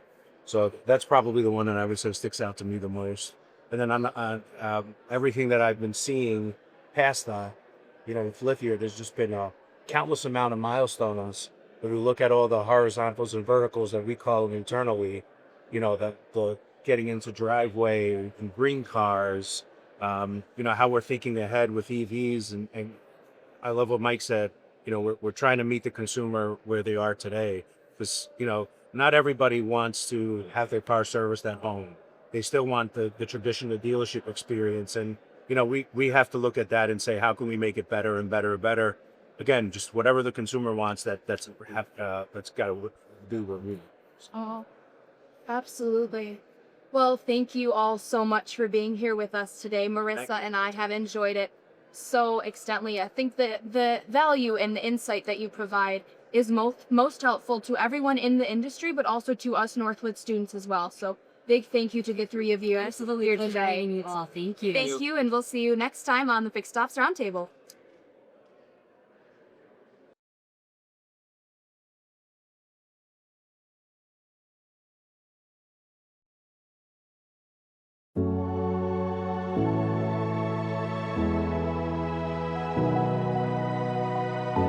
It's kind of a mix between a sense of pride and solving a problem. When you are taking on a multi-million-dollar investment, you have one opportunity to do this right. When the Jim Ellis team came to us, and when really any of our clients come to us, they say, hey, here's this box that this brilliant architect put together, and we need you to help us come up with the best flow put, the best throughput, and really the best design to help us maximize our efficiency in our service department. So when you walk into a finished project like this and you see your design and your layout, the equipment that the team put in, it's a really cool feeling. Pride. It's just incredible that our small little company can accomplish something this grand, and we do it day in and day out.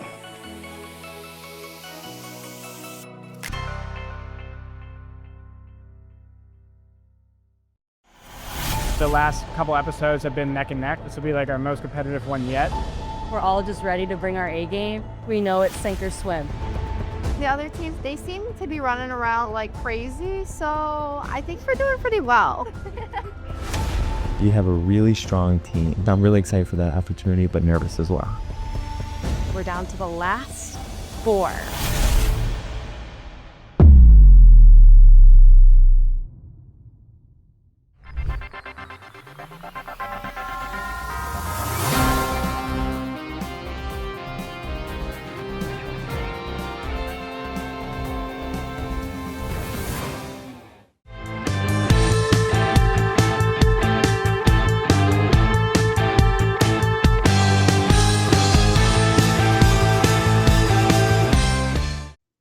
Turn the Blitzkrieg Bop into the Blink AI Bop with Dave Perry at Blink AI.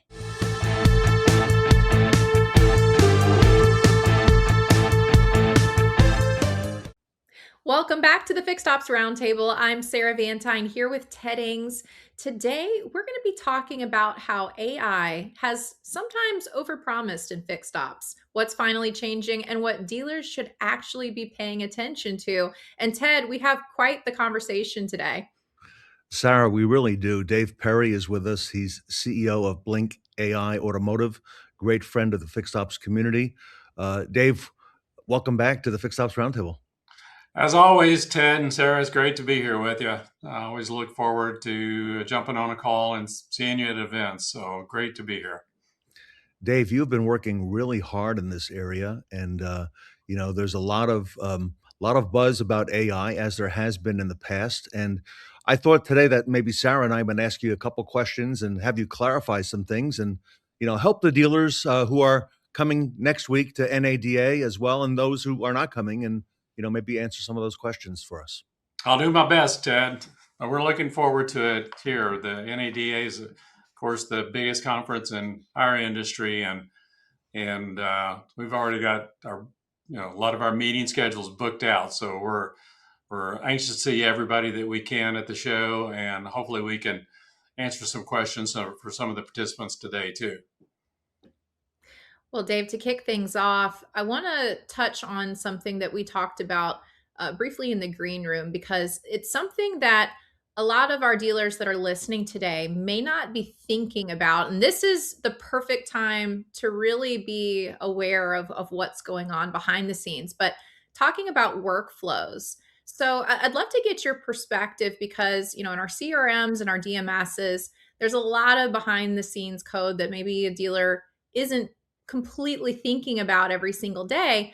But when AI gets layered on top of it, you're finding that there's some opportunities, especially when it's layered on top of broken workflows. Yeah, exactly, Sarah. And you don't want to be too rough, because a lot of these systems and processes that dealers have used for years, they work quite well. When you've got lots of humans and handoffs in the process that are well understood and easily adapted for each customer situation. What happens when you start trying to automate some of these functions, then it's you find that there's discontinuity in there, and that it may work well in terms of the booking process, but not in the follow through or the process of bringing the customers back in for the next event. And so, what we look at is that entire end-to-end conversation that exists, not for just booking the appointment, but booking the appointment, the reminders, the follow through. How was your visit today? And then getting them booked in for the next service, so we can make it very holistic. And there's a difference between automation and AI. Sometimes people look at those as the same thing, but they're not.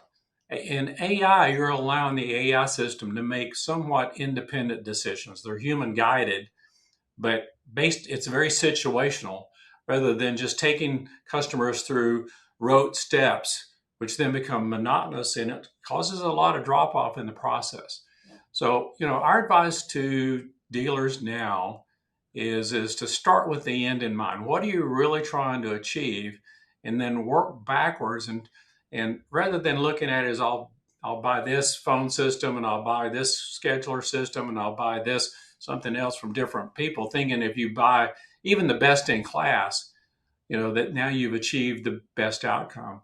When in fact it's, focus on a platform where the conversation flows from, all the way through the whole customer experience and provides that very simplified, easy to understand, easy to follow, and substantially, operationally efficient and profitable process that works for the dealer.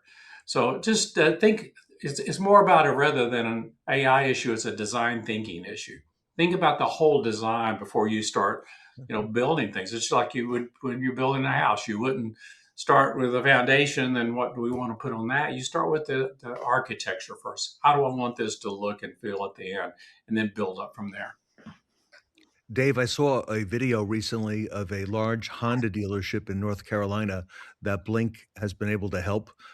Congratulations to you on that. They were initially, before Blink came in, having trouble getting their service scheduler to work, and you really did wonders for that dealership. We saw the before and after. But Dave, tell us why appointment booking why is that not enough? Well, it's not enough because just in the previous, question that we talked through there, that's just the start, right? It's just the beginning part. And in many ways, a lot of things, when you're looking at stats, I mean, the dealerships, like most companies, should be very data focused. What is working and what's not working? You recall, we've said this for years about marketing. We spend half of our marketing money gets wasted, but we don't know which half it is, right? What works and what doesn't work. And unless you have some metrics in play, so you can look at individual conversion rates for booking appointments, but if you get high no-show rates as a result of that, what have you really achieved, right? And so it's not just the booking, it's the follow-through, it's the engagement after the fact, how was that experience? And so that it all flows back into a workflow that allows the best outcome, right? Where you achieve basically what you're looking for is you're wanting all your capacity to be consumed by the highest value, repair orders, right? That's how you achieve your business goals. But it also has to meet those of the customer as well. So there's always this balancing that occurs. And again, unless you got all the tools that play together throughout the engagement process, then it's very difficult to tune that appropriately. So booking is great, but it's not just booking. That's just the beginning, Ted. Dave, I want to pivot a little bit because, this is in this conversation around appointments and workflows, there's another component that is really important in this experience, not only for the customer, but also for the retention, service retention for the dealership. And it's really centered around telematics. We've seen, this evolve over the last 15, 20 years, but I understand that telematics stalled at one point. And why, I want to get your perspective. Why is it finally delivering now? Okay. Well, I think that the way we've sort of framed it, Sarah, is that telematics as an operational technical system, it works great. Something happens inside the vehicle. It could be a number of things. There's lots of sensors. As we know, cars are, highly automated. There's lots of technology. We even had delays in shipment a few years ago when you had chip shortages and things like that. That's because, there are computers in there that are monitoring everything that's going on with that vehicle. A lot of those things only make it to the OEM because they're about, what's the quality level? How's the performance level of the system? So that they can choose the right suppliers for parts and things like that. And that works perfectly well. What happens though is when you're looking at the alerts that flow all the way through the process down to the dealership, then the dealership gets the alerts. There's no problem. The alerts work fine, but it's how do you complete what we call that last mile? How do you turn that alert into a service visit and a happy customer? Okay. And that's where Blink comes in with our Telematica. And we've deployed it, across, lots of OEMs, lots of dealerships. Customers love it because what it does, it provides AI and automation to be able to very quickly, go through all the alerts that comes into a dealership, sorts them so that you're not getting multiple alerts, so that the customer experience is really respected. You're doing a notification on those, and we all know that text messages, there's a much higher degree of response to a text message, particularly when it's combined with that made it actionable with a link that you could book appointment automatically. And that's what Blink now delivers to the dealership. So we send the alerts to the specific customers in a very timely way and convert that into an appointment, within minutes. And so the customer's happy. They feel like the dealership's looking out for them. They're taking care of their vehicle. And the dealership didn't have to expend a lot of time and resources making phone calls or just waiting to see what happens. And so it's an unbelievable way to not only just bring more volume in, but what you're also doing is you're bringing in customers that maybe haven't been to your dealership for a while. You're recovering some of those customers that maybe abandoned the dealer for, the local, fix-it shop down the street. And this gets them back in so that now they become a potential, customer for the next vehicle when they're ready to buy a new one. Dave, I think one of the big words we're hearing this year, and we heard it last year, is becoming more efficient, efficiency in fixed ops. You really help dealers with that. Blink has great experience. We're talking with Sarah about workflows and appointments and now telematics. You've really got it figured out. And a dealer, without having that Blink, very hard to be as efficient with all of the knowledge and, as you said, the blueprint that you can help construct for that dealer from the top down. Yeah, well, thank you for saying that, Ted. And yeah, we're working hard at it. I mean, we're not perfect. We got a really exciting roadmap. We'll be showing some new things at NADA that I think that will continue that. But we're very focused on fixed ops. We do have part of our solutions that drive customers back in to look at new vehicles and set up sales appointments while they're in visiting the dealership for their service visit. But we look at the fixed ops department as really potentially that may be the core in the future, right? I mean, the exciting thing is the new vehicles, selling the new vehicles, but the internet has really democratized, pricing, availability, and the like. And so it's really hard to make a consistent, profitable part of just selling the cars, particularly when people are now keeping cars for a longer period of time. And so we look at how do we make the service kind of the centerpiece of the dealership. And of course, sales is still important, but providing mobile services real easily is something that now is a new growing trend there, because how do you extend that dealer's capacity beyond just those fixed number of bays that they have by providing, unique ways for customers to arrange different sorts of service operations. So we're going to be looking very closely at that. And the idea is that it will be the most consistent, profitable part of a dealership. Yes, the focus will always be on selling the new cars. It's the new thing. It's what brings new customers into the dealership. But we want the profits to primarily be driven by the fixed ops part. And we do everything that we can to make that possible for our dealers to be able to accomplish. And Dave, just to follow up on technology and fixed operations, that has really, really grown in the last couple of years. You're at the center of it. There's been a lot of dealer group consolidation, and that's changed some of the technology requirements. If you want to address maybe some of that as well.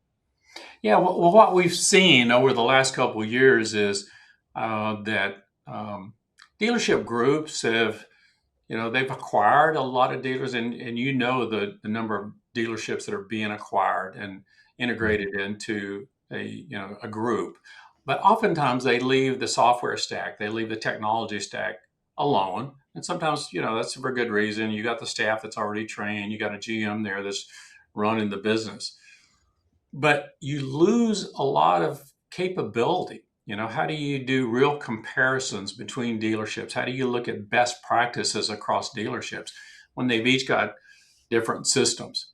and you may be comparing metrics that don't align. And so you're going to see a much bigger focus from Blink this year, because many more of our customers are the large dealer groups that see what we can drive on an individual store basis, and say, how do we replicate that now across our stack? And since, we're integrated with every DMS and, most drive softwares and things like that, we can come pretty easily into a system and be agnostic to the existing, system that they have in place, but provide that customer experience that's consistent across all of that dealership group stores, and then be able to provide some, what I would call enterprise grade reporting capabilities and analytics that allows a comparative analysis there, so that they get the best performance out of each store.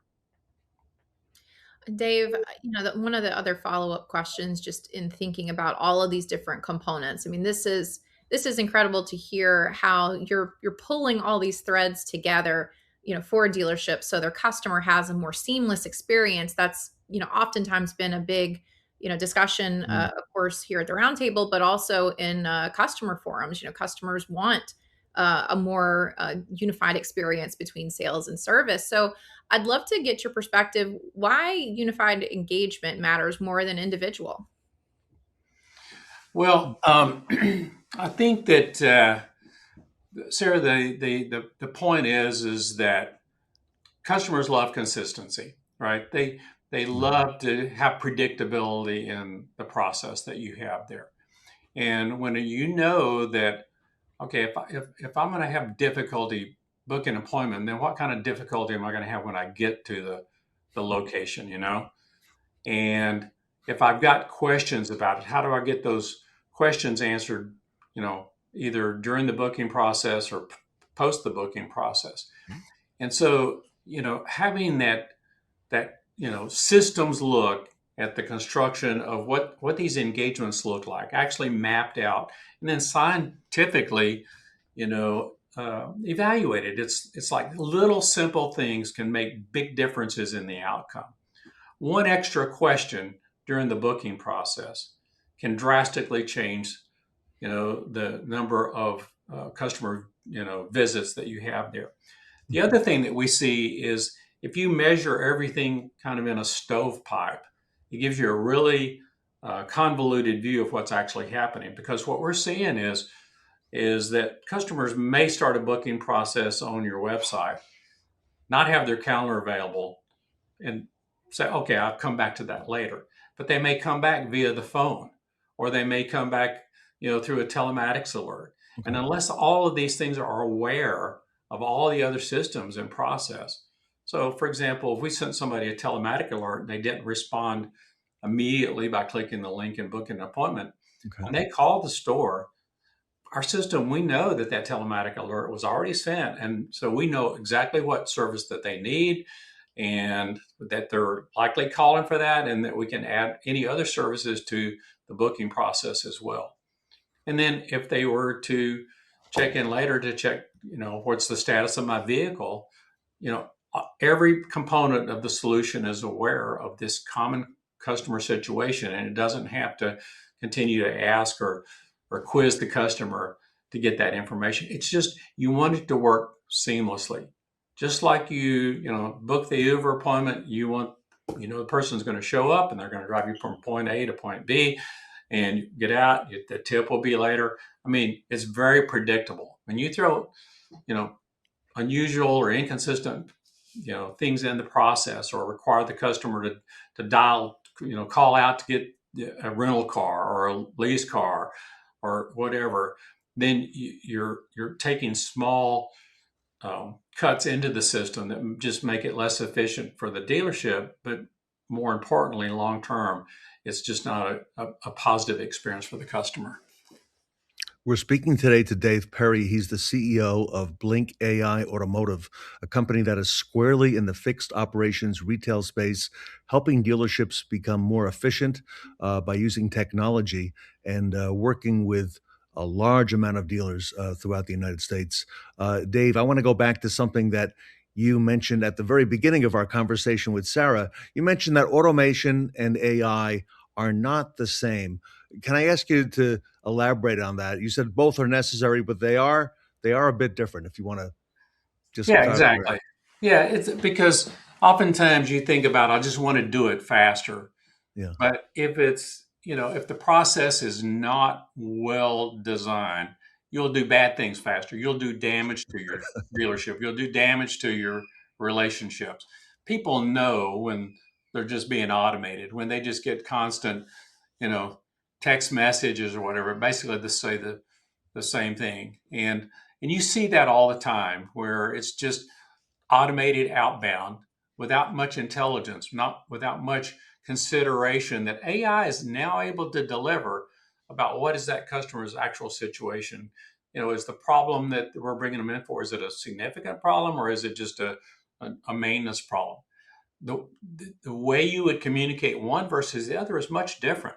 If you shouldn't be driving your car, Ted, the system should tell you, hey, this is a significant problem, suggest you bring it in immediately, versus, hey, send an email and say, here's a coupon for your next oil change. It's time for your oil change.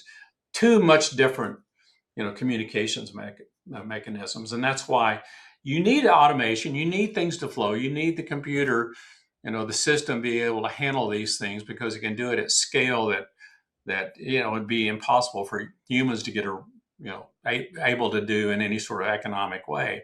But the AI says that it's making decisions that are and delivering communications that are specific to that person's situation, and they're not just treated as a number, and they know they're just being spammed with text messages or emails or phone calls or anything like that. Sarah, AI is changing the landscape of fixed operations, and dealers need to be paying attention to what's happening, especially upcoming next week at NADA. And Sarah, Blink AI is a big part of that. They are, Ted and Dave Perry. So much exciting conversation today about all the different ways that dealerships can optimize their service drive, their service processes, and retain their customers. And Ted, this is going to continue to be an important topic into 2026. Dave, can you share with us some of those big announcements? Give us a little hint of what's coming next week at NADA, or do we got to wait to come out and see you? You're going to have to wait a little bit longer, Ted. I can just tell you it's going to be really exciting for us. We're going to have some new product extension, and some new partnerships that we'll be announcing there.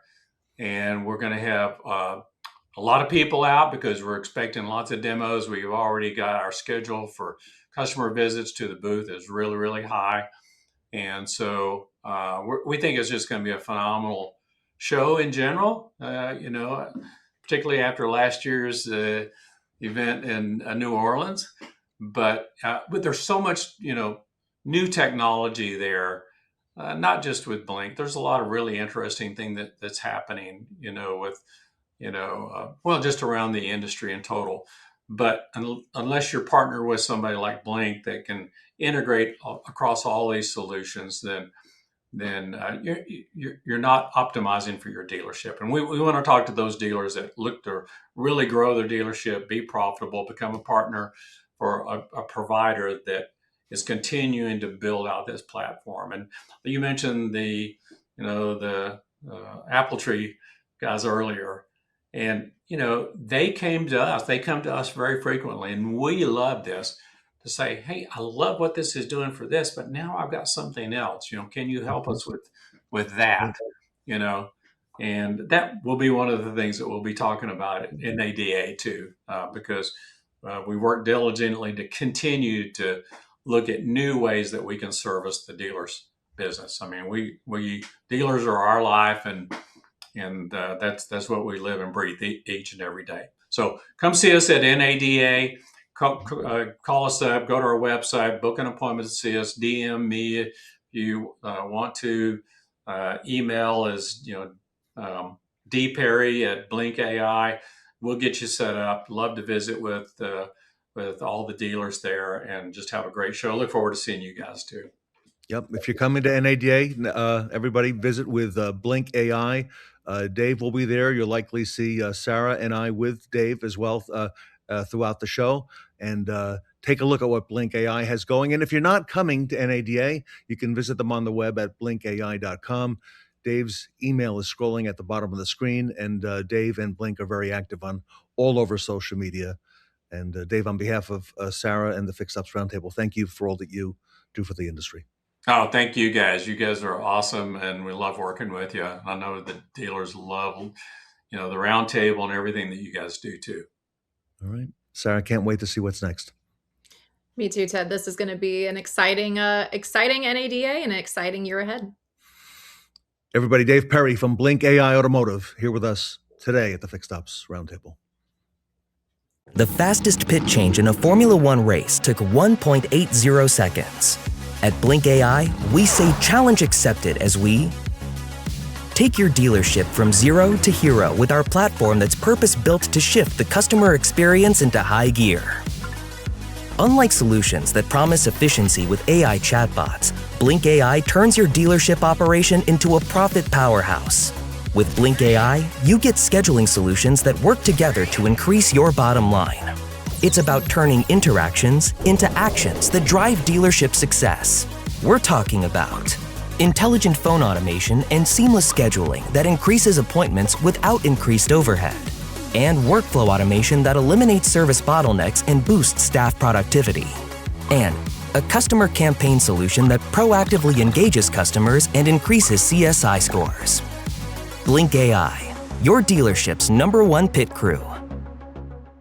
Hey guys, Nick Lawrenson, CEO of Alpha Drive. If you're looking for AI at your service department, here's the truth. Not all BDC AI is built to complete the job. A lot of solutions out there only handle a fraction of the calls and then transfer them back to your internal staff, defeating the purpose of you having AI in the first place. If you want good AI, as you're doing your research to find the perfect AI company, look for a company that has a high appointment conversion. At least 55% of your calls should be converted into an appointment. Look for a company that has a high first call resolution and isn't transferring all the calls back to you. You want less than a 25% transfer rate back to your dealership. And third, look for a company that has a high customer satisfaction, and the AI should be grading that for you. If you want all three of those things and you want to stop your search right now, contact Alpha Drive AI today, alphadriveai.com. Look forward to talking to you. Thank you. Experience more sales, more profit, more efficiency. Experiences consumers want and results dealers need with superior automotive insights fueling AI and the only industry partner that gives you best-in-class connected solutions, Cox Automotive. If you're heading to NADA, this is something you don't want to miss. The Fixed Ops Roundtable is bringing our full professional media team to the show, and for a limited time, we're offering a complimentary media package to our partners and industry leaders. That means professional lighting, crystal clear audio, high quality video production. We're capturing real conversations, real insights, and real stories from the people shaping fixed operations right from the show floor. No awkward setups, no DIY videos, just polished, broadcast-ready content you can actually use. This is your opportunity to walk away from NADA with powerful video assets for LinkedIn, social, sales conversations, and brand visibility. Spots are limited, cameras will be rolling. If you're at NADA, make sure your story is part of this. Break it down to the Blitzkrieg Bop. Welcome back to the Fixed Ops Roundtable Rock Revolution event. Meet the queen of the rock revolution. Our next speaker is Julie Douglas with Dealer Pay.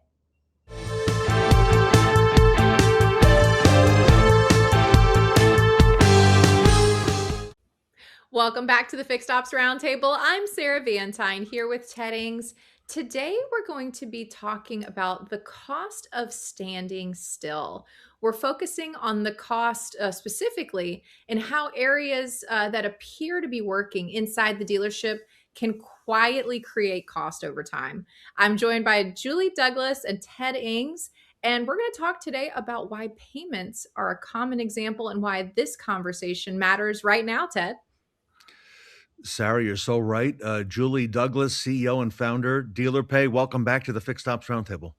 Thank you so much. Good to be here.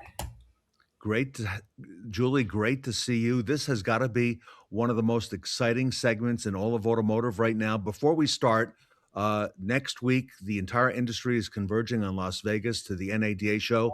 I'm assuming you're going to be there with Dealer Bay. With bells on, for sure. Yes, we will be representing for sure under the Velo booth. But lots of excitement, lots of things to do, including, working with you guys on several customer interviews and more. So very much looking forward to it. Sarah and I are looking forward to spending some time with you, Julie, and with the Velo family and a number of your dealers as well. So looking forward to that. We'll come back to that if you can, if you don't mind at the end. Sure. And Sarah, we got a full plate of things to talk about today with Julie. We do. And Julie, just to kick things, right off, this is such a timely conversation, and a lot of our dealer audience listening today, the customer experience is really top of mind. There's a lot of technology that's coming in a variety of directions, but customers want easy ways that they can do business and again, have a better experience. So I'd love to get your take. Why do you think payments and areas like them so often escape scrutiny when dealerships are modernizing other parts of the business? I think, Sarah, because for so long, payments have been put in that commodity category. So they assume that, a transaction is going to process, and they assume they're going to get a deposit the next day, right? So all of those processes that happen in between, the transaction and the deposit, there's actually quite a bit more going on there. But I think dealers have just been so used to this being a commodity, they don't look at it from the price perspective to the functionality perspective, and then, the margins in all the different areas that are affected. We spoke a little bit in the green room, Julie, with Sarah, and you mentioned to us that the industry for so long has focused on these silos, okay? Talk to us about that, because from the customer's point of view, they don't see that. They see one dealership and one place where I spend my money. Right. So, for a long time, just being in payments, before I was in the technology space, payments, again, it was a terminal on a desk. Sometimes a dealership would have just one in a cashier office. And nowadays they have several, right? But even aside from that, without some kind of technology or software, it's just one piece. They're using a CRM, they're using desking tools, they're using service lane technologies. But when it comes to the payment, it's all very standard, right? So if you've got all these technologies that do just one thing and they don't talk to each other, the experience for the customer is very fragmented. They don't care what systems the dealer uses. They just want the experience to be positive and fast and convenient, and they want to be able to pay how they want to pay. And many of those systems that you mentioned have been modernized by the dealers, things like the CRM, digital retailing, a lot of technology now in service and in parts. Julie, where do payments, where do they fall into the modernization conversation, and why now? Sure. So we developed Dealer Pay in a sense where it was a technology solution 100% focused on payments, 100% focused on every single department within the dealership, how the user interacted with it. But now it's extended to where we have to be integrated. We have to be integrated into the other systems that the dealer uses for that full circle to be complete. When a customer transacts a payment and then the user has to close the repair order, and then the batch is settled, you still have to post to the general ledger, and everything has to match. And a lot of those processes today are extremely manual. So it's not an alarm bell that's going off, because that's just how they've been used to doing it for years upon years, decades upon decades. But what they're not seeing is there's automations in place that can eliminate a lot of those stopgaps. And Julie, I'm glad you touched on that, because I'm imagining our dealers that are listening today, and especially our controllers, that are in this conversation, that's something that there's a lot of concern from them about. Well, I do not want to have any of that risk, especially with all of the different regulations and ways that this could really impact the business and them personally. So what happens when dealerships modernize the front end, but then not how the money moves behind the scenes? So there's a couple things that happen. You've got inconsistency, right? And touching back on that word you said, risk, dealers take on a lot of risk, transacting from the front of the house to the back of the house. But when it comes to payments, it's a whole nother level of risk, compliance, et cetera. So, without having a system or a software platform in place, they're just assuming the risk. Whereas if they had something that made sure they were following best practices, all the rules of compliance, especially with, the most popular topic these days called surcharging, all these various things put them at risk and loss, essentially, if something were to occur. And what we're just so much trying to do is let dealers know that there are solutions out there that can not only mitigate this loss, but almost even prevent it. Julie, Dealer Pay is a great I'll say the word partner to dealerships. You specialize in this exact segment. This is your swim lane. Question for you: when dealers stand still in payments, okay, and don't take the time to adopt a lot of the modernization things, where do you see that cost actually showing up? It's everywhere. It's from, just efficiency, more in, more out type of thing, maybe lost sales, time wasted, like we mentioned earlier in accounting, and then ultimately the customer's experience. I often say this, and probably several times on your show, is the payment's the last experience, right? Whether they're buying the car, coming in for service, purchasing a part, and even whether they're in the dealership or outside the dealership. So if there are issues with the payment process, it's that last thing that they're going to walk away with that, well, maybe I should look elsewhere when I get my car fixed next time, or when I'm back for whatever reason. So, we put just so much emphasis on making that seamless, easy, very convenient, but also jam-packed with information for the dealership. So they know exactly who did what, where it was done, how it was done, and if any changes need to be made to it, it's at their fingertips.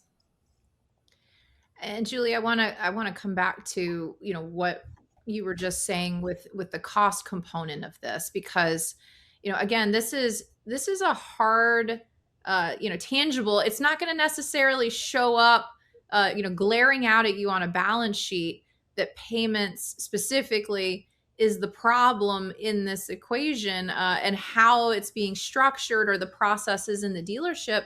So why, in all the dealerships that you see, why is it that cost so hard to trace back to payment specifically? And then what are some of the things that you look for, to help rectify that? Sure. So for years, it was the process of, okay, Mr. Dealer, send me your credit card processing statement. Let me do a cost analysis, and see if there's any savings that we can provide you. And if you've been in this business as long as I have, we're talking bitty basis points, right? Of, margin that can be added by processing companies, which is obviously how they make money. But many dealers just assume this is a cost of doing business, right? You've got to take electronic payments. People must pay by credit cards, whether they're getting points or whether they don't have the cash. So, for the longest time, it was all about, can you beat my rate? I'm just going to be honest. Just being in the industry so long, there are so many providers out there that will come in at a great rate and in a few months hike it up. And they make these statements so difficult to read, it's nearly impossible for the dealership to understand it or know the difference. So, Ted, when you go back and talk about like partners and relationships, that's the key here, because if you can't trust your payments partner, then you can almost guarantee that your rate is not the same as it was when you signed the contract. And Julie, you want a payments partner as a dealer who's not sitting still. You want a payments partner who is aware of what is needed right now in terms of compliance and things that are happening in the industry. So not just the best deal and the best dollar, but the entire picture. And Dealer Pay, I've seen you come in with your team and install this, work with dealers, work with service advisors, all the personnel firsthand. And again, you specialize in this and you're there for the long term. You're there to help hold their hand and, work out the wrinkles, if you will, and really customize this to the actual dealership and location. Yes, and the reason we do that is not one dealership is the same as the next, right? So there's going to be some dealerships that, operate different. Maybe they have service writers that are doing the cashiering, or maybe they have the traditional cashier. There's going to be some dealerships that want various tender types like, ACH or, mobile, which, we talk a lot about the mobile piece. Even getting into some really crazy tender types like cryptocurrency, which is something we're going to roll out at NADA. But these are the things that I pay attention to for the industry. I want to be the one that helps them get into the best solution for them. I'm not doing this in a restaurant or a hotel. This is all about the dealers. And I've put a lot of work on myself in my career to learn how the industry works and then apply what I know about payments as to how I can help my dealers. And Sarah, as consumers, we're aware of multiple ways we can pay for things. And what Julie is doing at Dealer Pay has really brought the dealer industry into the modern world. All right. The way we pay for other things. And, it stands out, the dealers that use Dealer Pay. Sarah. It does, Ted, and I'm sure our audience today has experienced this in their own transactions. Wherever they've been in the world, where there's been that potential friction points, and they can tell when a business isn't keeping their eye on this or paying close attention to it. And Julie, just in looking ahead, 2026, there's a lot of opportunities on the horizon for dealerships, and fixed operations is continuing to be the forefront of the conversation of where dealers and revenue and retention is happening. If there's one thing that you would have our audience, take away from this conversation today, what pieces should they be thinking about in the year ahead? I think efficiency is, and I use it a lot, but it's consistent. It's being efficient and having processes in place that aren't manual, making sure your systems connect together. This is such a big deal, even over, surcharging, which is so, popular, but everybody can do it. Not everybody can do it, compliantly, but everybody can surcharge now. Yes, we want to protect margins, but we want to make sure your teams are efficient. And that is truly what's going to make those service and parts departments, collision departments, et cetera, really turning and burning these ROs, and also at the same time protecting that customer experience. Julie, next week, the industry is converging on Las Vegas. Dealer Pay will be there. You're going to be there. Sarah and I are going to be there with you. We're going to be spending a lot of time with Dealer Pay and talking to the dealers, doing some interviews. We're going to be with you at the Velo booth. It's in the West Hall. Great location. I took a look at the map, booth 2911. What are some of the things that our audience can expect when they come to see Dealer Pay and make sure they put Dealer Pay on the short list? Sure. So, we're excited to, perform as many demos as possible. We're trying to get some intro demos even scheduled before the show so that you can come to the show with any other management partners that you brought. But we're excited to roll out some new products that I mentioned, cryptocurrency, rewards and loyalty. We're going to be talking about a few others, but I'll wait to share those at the show. But yeah, we're going to have our sales teams there. We're excited to bring in our existing customers so that they can talk about their experience with Dealer Pay. And we're also going to be announcing some new partnerships and integrations. All right. Well, Sarah, I'm looking forward to spending time with you and with Julie in Las Vegas at the Dealer Pay Velo booth. Sarah, it's going to be exciting this year. As she said, there's going to be a lot of dealer action as well. We'll be hearing about how a lot of dealers are using these processes. It's going to be an incredible time, Ted. And Julie, it's going to be amazing to hear all of the exciting things ahead for Dealer Pay. Yes, yes. Thank you. All right. So everybody, if you're coming to NADA, make sure Velo and Dealer Pay are on the short list. We will see you all there. You can't miss us. Big stage in the West Hall. Julie, I see that you are on that stage many, many times a day, okay, with Dealer Pay. And you're going to have the team there. So this is probably the most exciting NADA I can think of. And what a great time to be in this industry. And if you're not going to be there, please hit us up beforehand. I know that not everybody can come, but we would definitely love to talk with you to see if we can help your dealership. All right. Everybody visit Dealer Pay on the web. Julie Douglas, super active on social media. Julie, I see your email scrolling down below. I see the 314 number. That is your number, is it not? It's my mobile number. Yes, sir. All right. So if you want to make an appointment also coming to NADA, get a hold of Julie. I know she picks up that phone. I talk to her several times a week, and she will make sure that you get the very best service at NADA. So, Julie, thank you for all you do for the industry. We'll see you next week in Las Vegas, and excited for what Dealer Pay has ahead. Thank you, Ted. Thank you, Sarah. I appreciate you. Right. Julie Douglas, everybody, with Dealer Pay, CEO and founder and sales lady extraordinaire, here with us today at the Fixed Ops Roundtable. Go. Hey, how would you like to pay? Card, cash, or check? I will do a card. Okay, thank you very much. And will you sign right here? Sure. Okay, have a great day. Great, thank you. Introducing Dealer Pay Moves, Dealer Pay's new mobile application for dealerships on the move. It's really great because all you have to do is search for your repair order.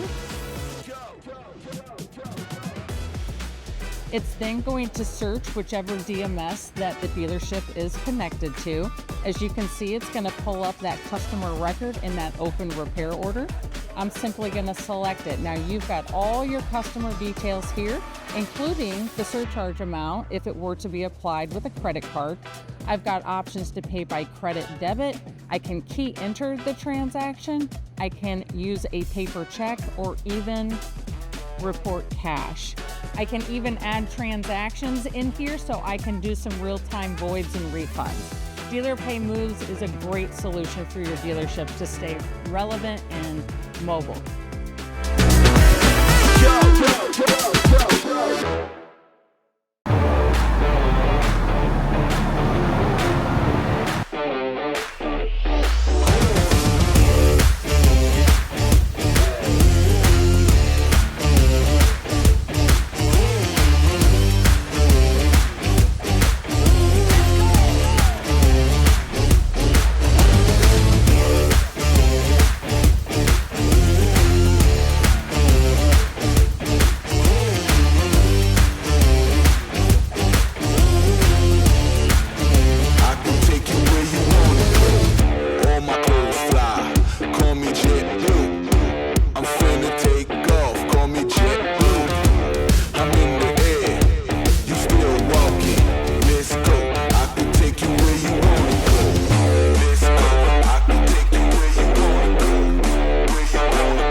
combine earth, wind, and fire with our Go TREGO panel to find out what good hiring looks like from both sides of the table.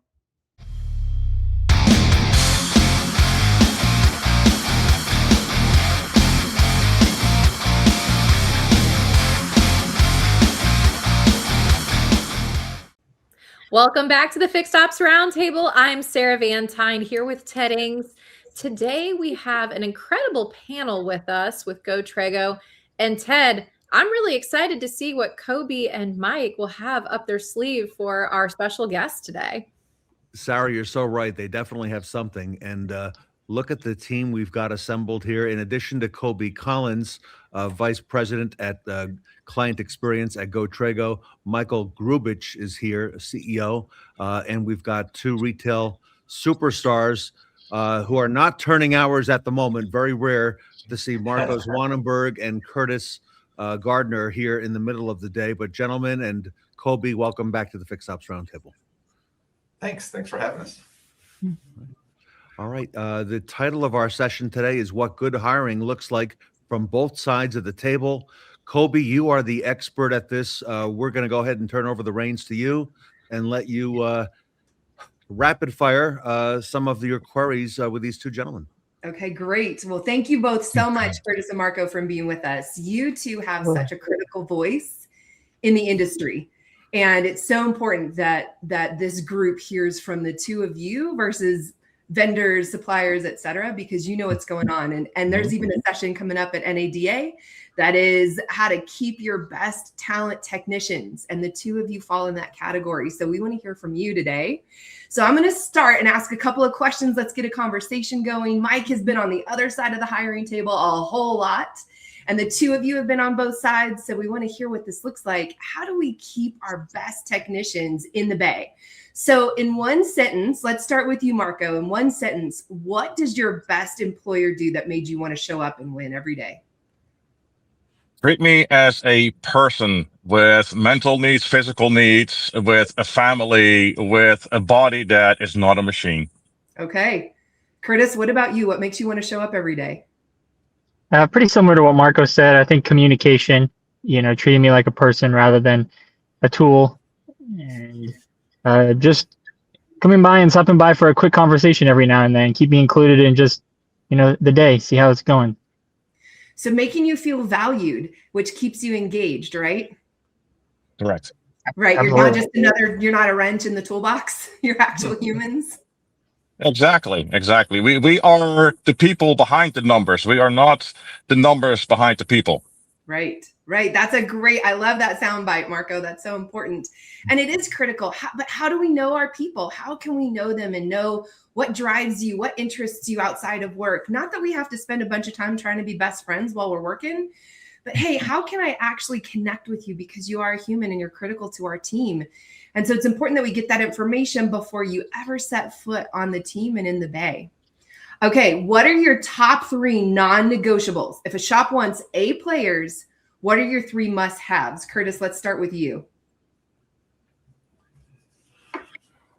Let's say the first one for me is probably going to be a goal, a career path. Okay, career path. Proper compensation is up high on the list, I think, with a lot of techs. And number 3 would have to be, it's a team. It's not just we're a family here, but they're acting upon those things that they say they are. Great. Okay, Marco, top 3 non-negotiables for work. A well-equipped shop, including placement of equipment, etc., and a well-equipped tool room. And they'll be hemming and hawing. If you're a multi-million-dollar a month operation, they'll be hemming and hawing about buying a $1,400 battery charger that the shop needs. Second of all, I'm very much with Curtis on this. Be a team, be like a family. It doesn't take long for a seasoned technician to, even before we set foot in the shop, we've checked you out on Facebook, we looked at your website, we can tell how the culture is in the shop. So for me, one of the main things is culture, and just mutual respect from the janitor to the CEO, up and down, from parts to the sales, respect. We're all humans, we're all here for the same goal, the customer. Nice. Yeah, Ted's cheering. Yes, for sure. Culture's so critical. And sorry, go ahead, Marco. What's your third? My third was culture was my second, and the third was respect. Respect. Okay, culture and respect. Yes. So, Mike, from your side of the table, when you're looking at interviewing folks, how do you consider these things and get this information about what this person actually needs? Because we have to maintain the human connection in the interview process, in the development process, in the promotion process. So from your side of the table, when you're talking to potential new team members, how do you check in and communicate to these folks that they'll be treated like a team? There's great culture, there's respect that will be had, and you'll make sure it happens. And I know, Curtis, you said like a family, a functional family, not a toxic family. Yeah, for real. Yeah, I think, you know, some of there's two sides to that, right? I think from an organization point of view, you got to make sure you have brought in or put in place the right leaders who are establishing not just that culture, but bringing in the talent to fit that culture, right? So it begins with making sure you have the framework in place and set the stage to bring in the right people, and then it is getting some information on the talent that's coming in, getting some data on that, and asking them behavioral questions, getting to understand how are they going to react in certain situations to see not only technically are they sound, because that's important, but also professionally are they sound, and do they have the traits that align with what the role brings, what the customer looks for, what coworkers need, and what the culture is of the organization. So it's great to have data. It's great to assess that in people. It's great to validate that in the interview process. And you got to have the leaders in place who can help maintain that and bring that to life in the organization. Yeah. Okay. That's good. There's a theme that I hear going on here, and it's about respect and being human. And so I want to ask, and this is maybe this question answers itself, but Marco or Curtis, either one of you can, or both can answer. What's the fastest way that a shop loses great techs? Go for it, Curtis. I think there's several things here. For me, in my experience and what I've heard from technicians that are deciding to leave their shop is, I think the biggest thing is compensation. Even though that I don't believe that, I think accountability is up there at the top. But I'd say compensation and accountability, or lack of accountability, are the two biggest things that I'm hearing. Okay. So Mike, let's talk about compensation. Is it usually really the money that makes somebody leave a job? Well, I mean, the data shows that it's not. Usually it's the manager and the fit in the organization. That's what the data shows. That being said, you can never discount the compensation issue, right? That's it. You know, we all have needs. Maslow has his hierarchy. There's certain needs we need to have. So that's certainly a satisfier in a role. You know, but that's an easy thing to throw up top as the biggest issue when everything else isn't working, right? That's an easy fallback for an individual. If things aren't going good emotionally for me, if I don't feel career-wise I have an opportunity, if I don't get along with my coworkers or my manager isn't very effective, well, then I'm not getting paid enough for this anyway. So it's something that you hear all the time, and it is one of the top three things that we see in companies is why people leave. Number one, though, is I don't have is my career going to advance? Number two is my manager effective? Then three comes compensation. So Curtis, you've mentioned all of those things. So we know that the data supports real people who are doing these jobs. You're seeing and hearing that. And would you both agree? I mean, Marco, compensation talks to you being a human, having a family, needing, having a life, having bills, needing to go to the doctor, et cetera. So compensation is important, and we can't discount our people just because they're not in the C-suite of the organization, right? They need to get paid. But would you both agree that it's a two-way street? If you show up and bring your best to work and you give your best and you're topping the charts on hours turned without burning out, that then you earn that place to earn more compensation. How would you both address that compensation issue? Because it's important, but we know number one is manager effectiveness, and that's accountability, Curtis. So how do we address that compensation in connection with performance? I think, first of all, we're looking at compensation maybe in two different ways. If you're talking about, you can pay me $1,000 an hour, but if the culture is so bad that I need antidepressants just to be able to drag my butt out of bed and go to work, then you can keep your money. I'd rather go flip burgers for $10 an hour. But what we're talking about, Curtis and I and other technicians are talking about, is fair compensation. Sometimes we get stuck on incredibly complicated jobs. Most of the time, those are warranty jobs, and our hands are tied with how much money we can suck out the manufacturer. But just knowing that our bosses have our backs because they see that we bring our A game every day. That kind of compensation, the fair compensation, that is something that we're not seeing much in the industry. And this is something that definitely needs to be addressed. For sure. And you just said something really critical, knowing that your boss has your back.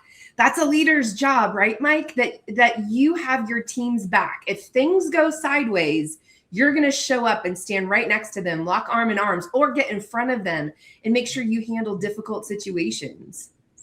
Yeah, it definitely is, right? You need a leader. You need a leader who can have that conversation with you, can be candid with you and build trust with you, but who's going to remove obstacles, right? And that's what you need is in a leader, someone who is going to jump in front and pull something out of the way that's getting in your way. Sometimes that's something you need, a tool.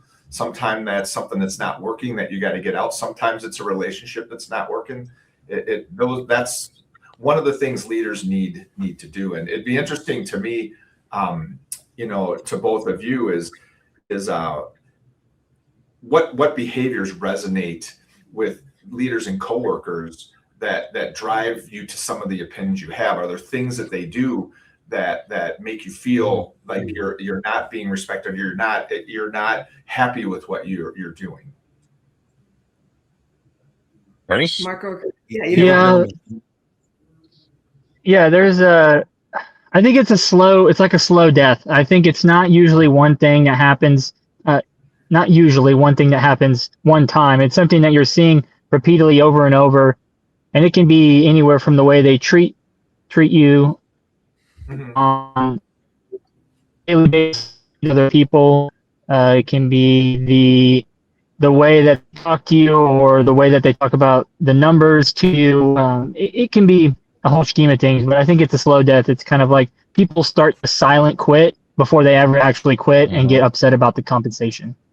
Yeah. And there's nothing worse than seeing bad behavior, bad employees being tolerated, because then we're not talking about leaders, we're talking about managers. The only thing they care about is the bottom line. They don't care how we get there. And those are the dealerships that will go under because they still think that technicians are a dime a dozen. And how is that working out for y'all? Yeah.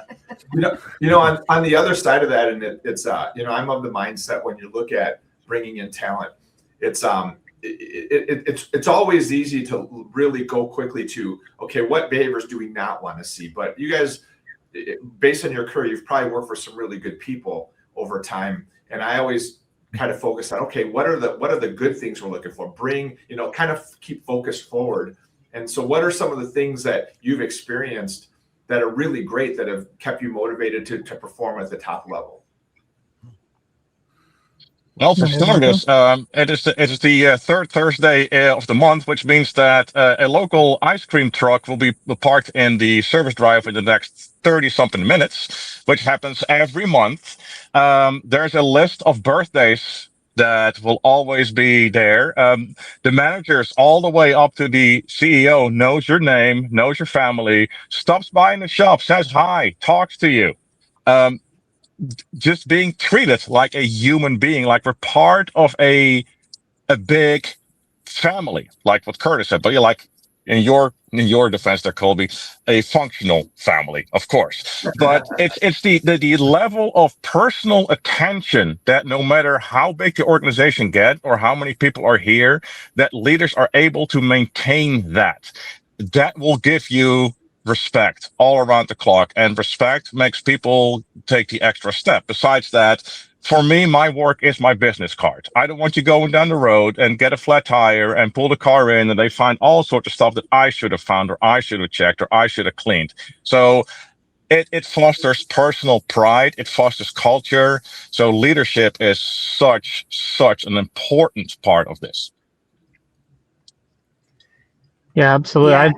It's hard to say it much better than that. But today we had something similar where we had a food truck come through where they're giving us lunch for fixing all the cars right on our survey scores for last month. So it's just the little things that they benefit from, that they then give us some type of reward or a value builder in that, so that we can enjoy that achievement as well. Great. Well said. That's awesome. So being rewarded for great performance, right? It feels good to be recognized, and just saying, hey, because you show up every day, we want to make sure you keep showing up, and we're going to do something. And it's small, right? This isn't anything huge you're asking for, but this goes back to respect and treating you all like human beings. And that's super important. So Mike, help me. I want to turn the page here and look now forward. So we've been talking about retention and what makes you want to stay.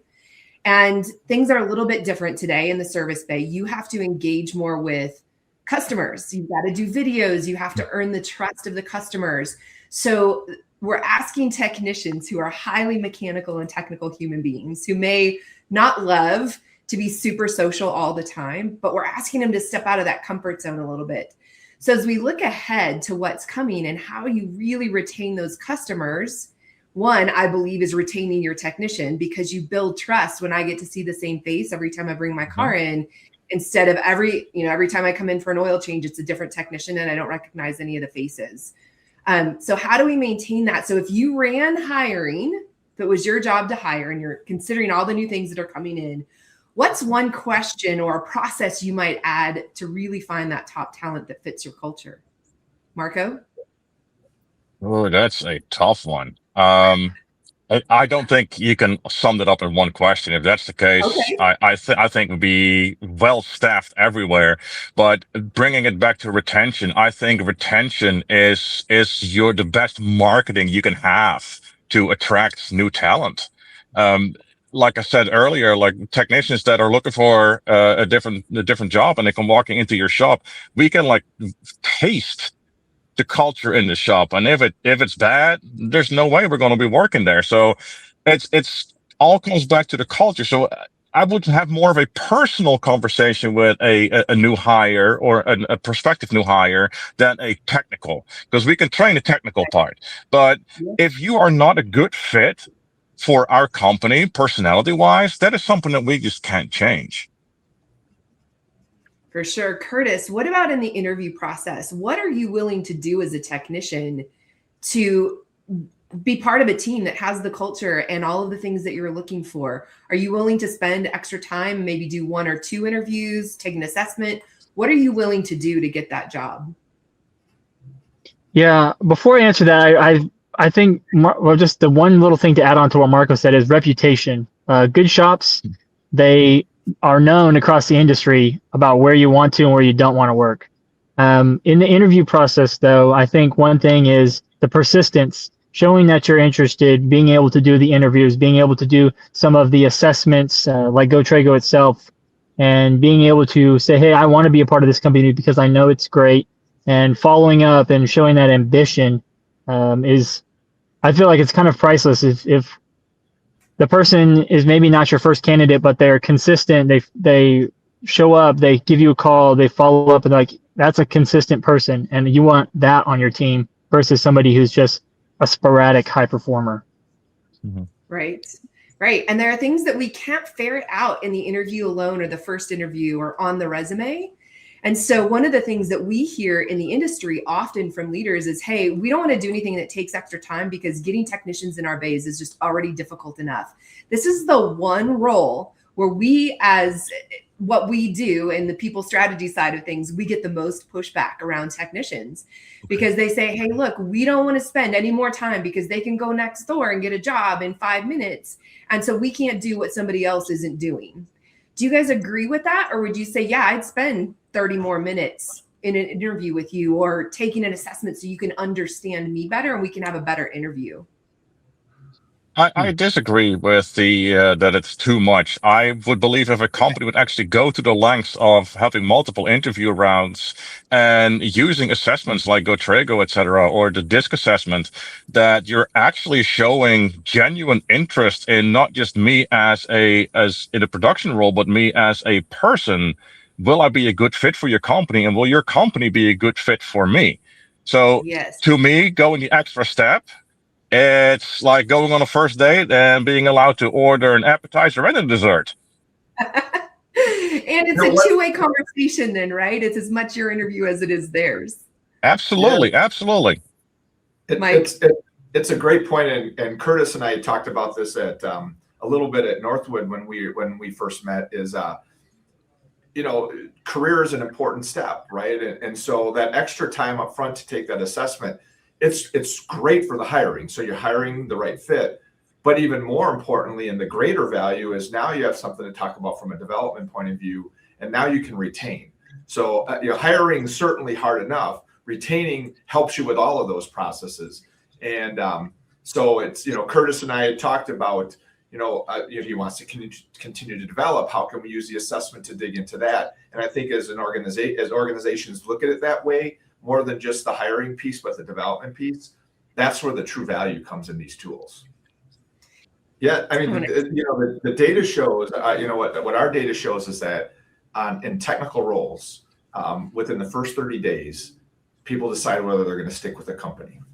And with commercial type of roles, it's usually about 100 days or so, and they've decided whether they're going to stay. Now, they may stick it out for 18 months, they may stick it out for 24, but they're not going to stick around much longer, and usually within 3 years, they're gone.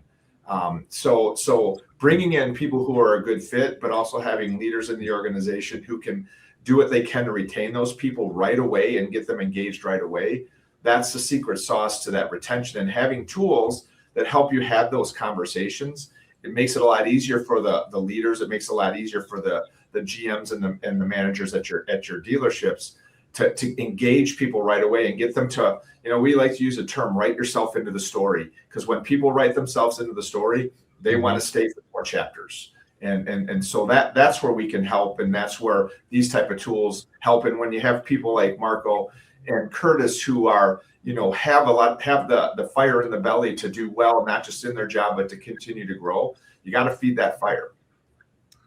Cobi and Mike with GoTrego, thank you so much. GoTrego.com, everybody. The best in the industry. They specialize in retail automotive. They've been working for a long time behind the scenes on this with great success. I know they've built the relationships we talk about with Curtis and Marco, who are here, and many members of the Fixed Ops Roundtable family. So Mike and Cobi, we owe you a great debt. Thank you for all you do. Mike and Cobi, I know we're going to see you next week at NA Day in Las Vegas. Marco, I heard you're going to be on that stage with us. Is that true? Absolutely. I'm not missing this one, Ted. I'll be right there with you, and let's have some fun. Let's bring some more knowledge to the audience, shall we?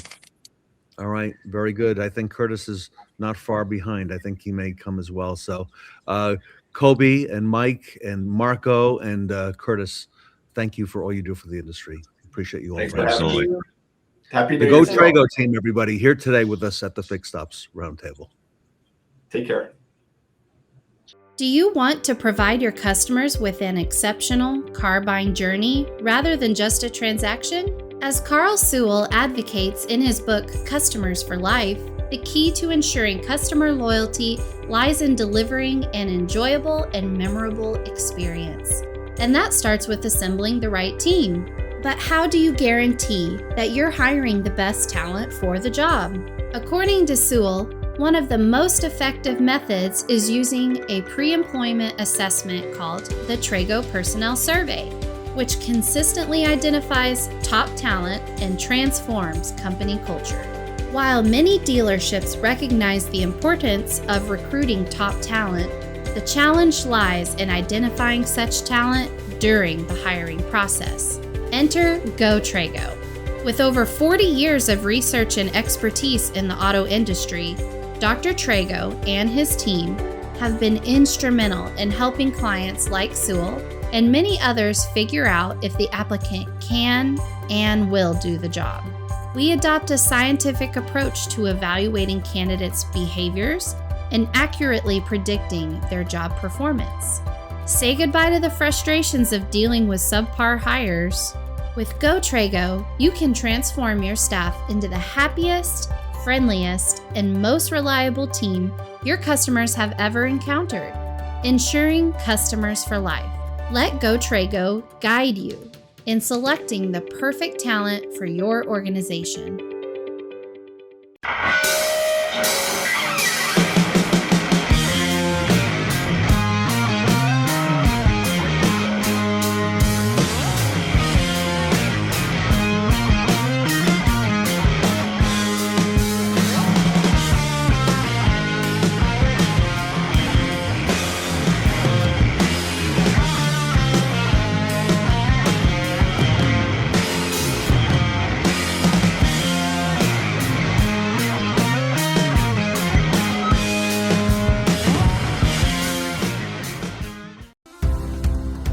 "98% of customer experience is how well or how poorly you communicate."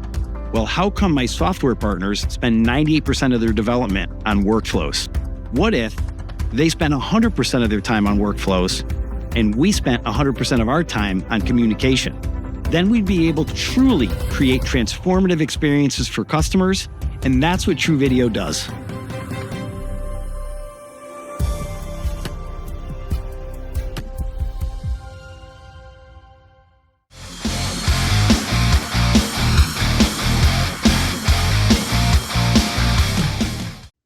Taking care of business is our next speaker, Brian Kramer from Cars Commerce.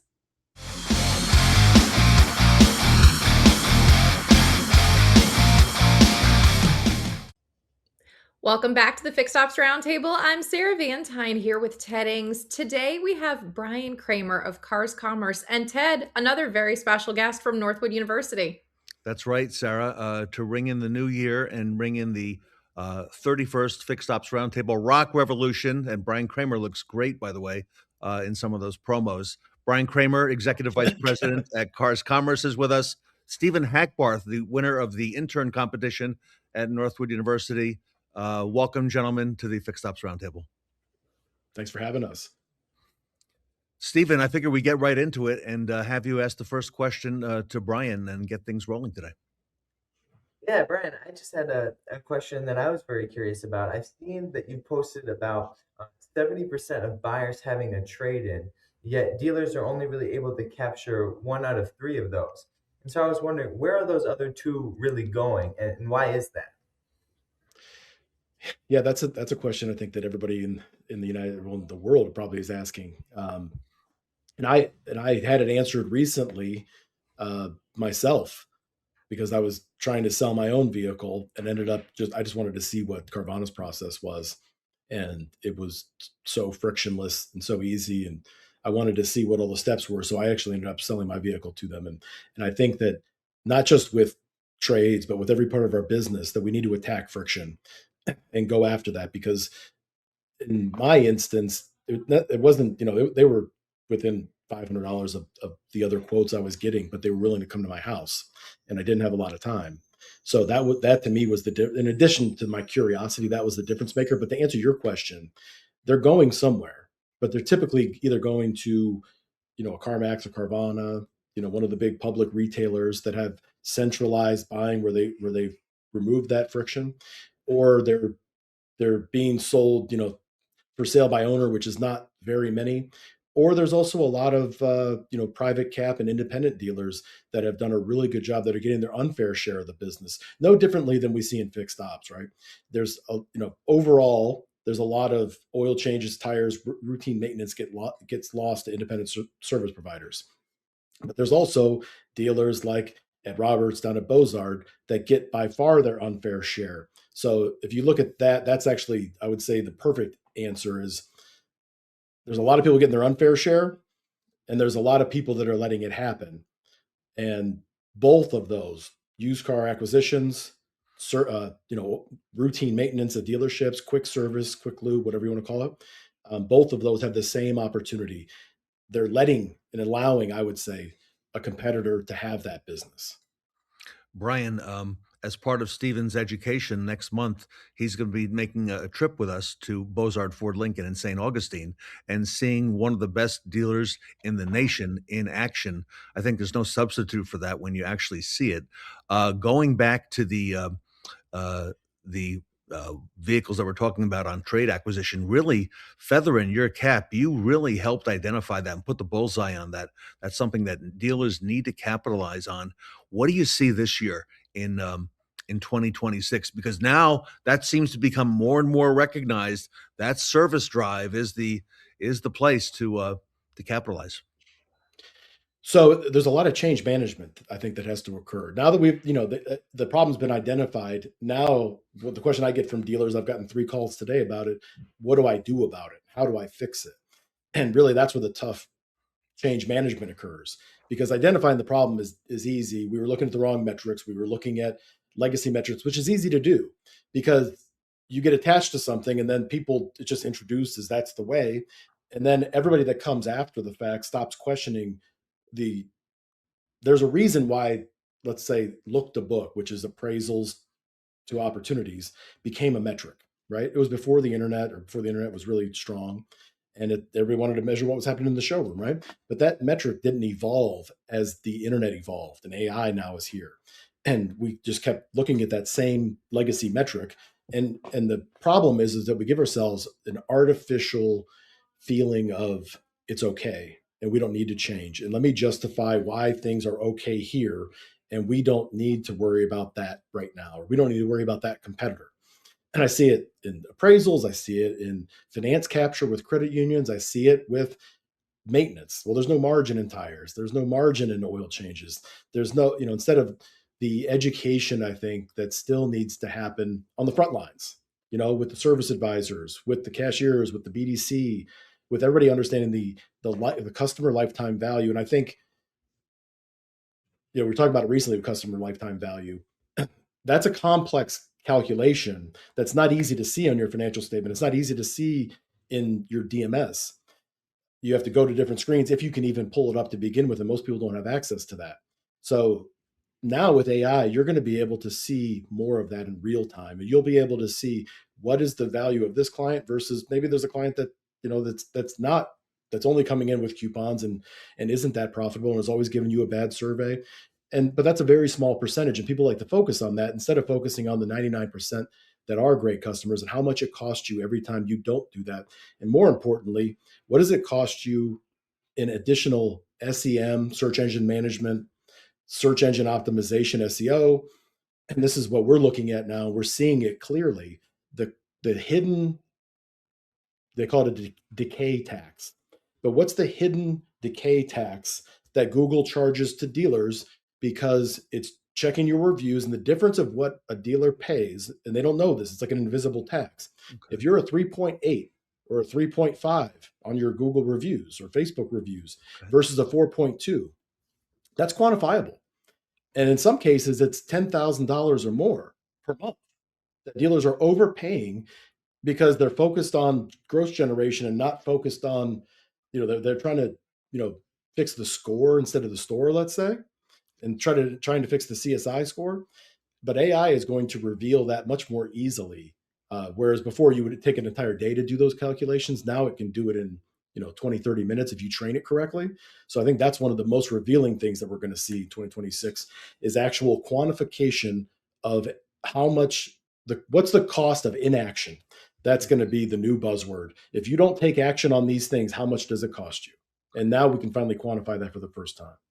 Brian, you also mentioned on a segment that we had done earlier that this is something dealers need to address now. I think the phrase was, you can't buy your way out of this.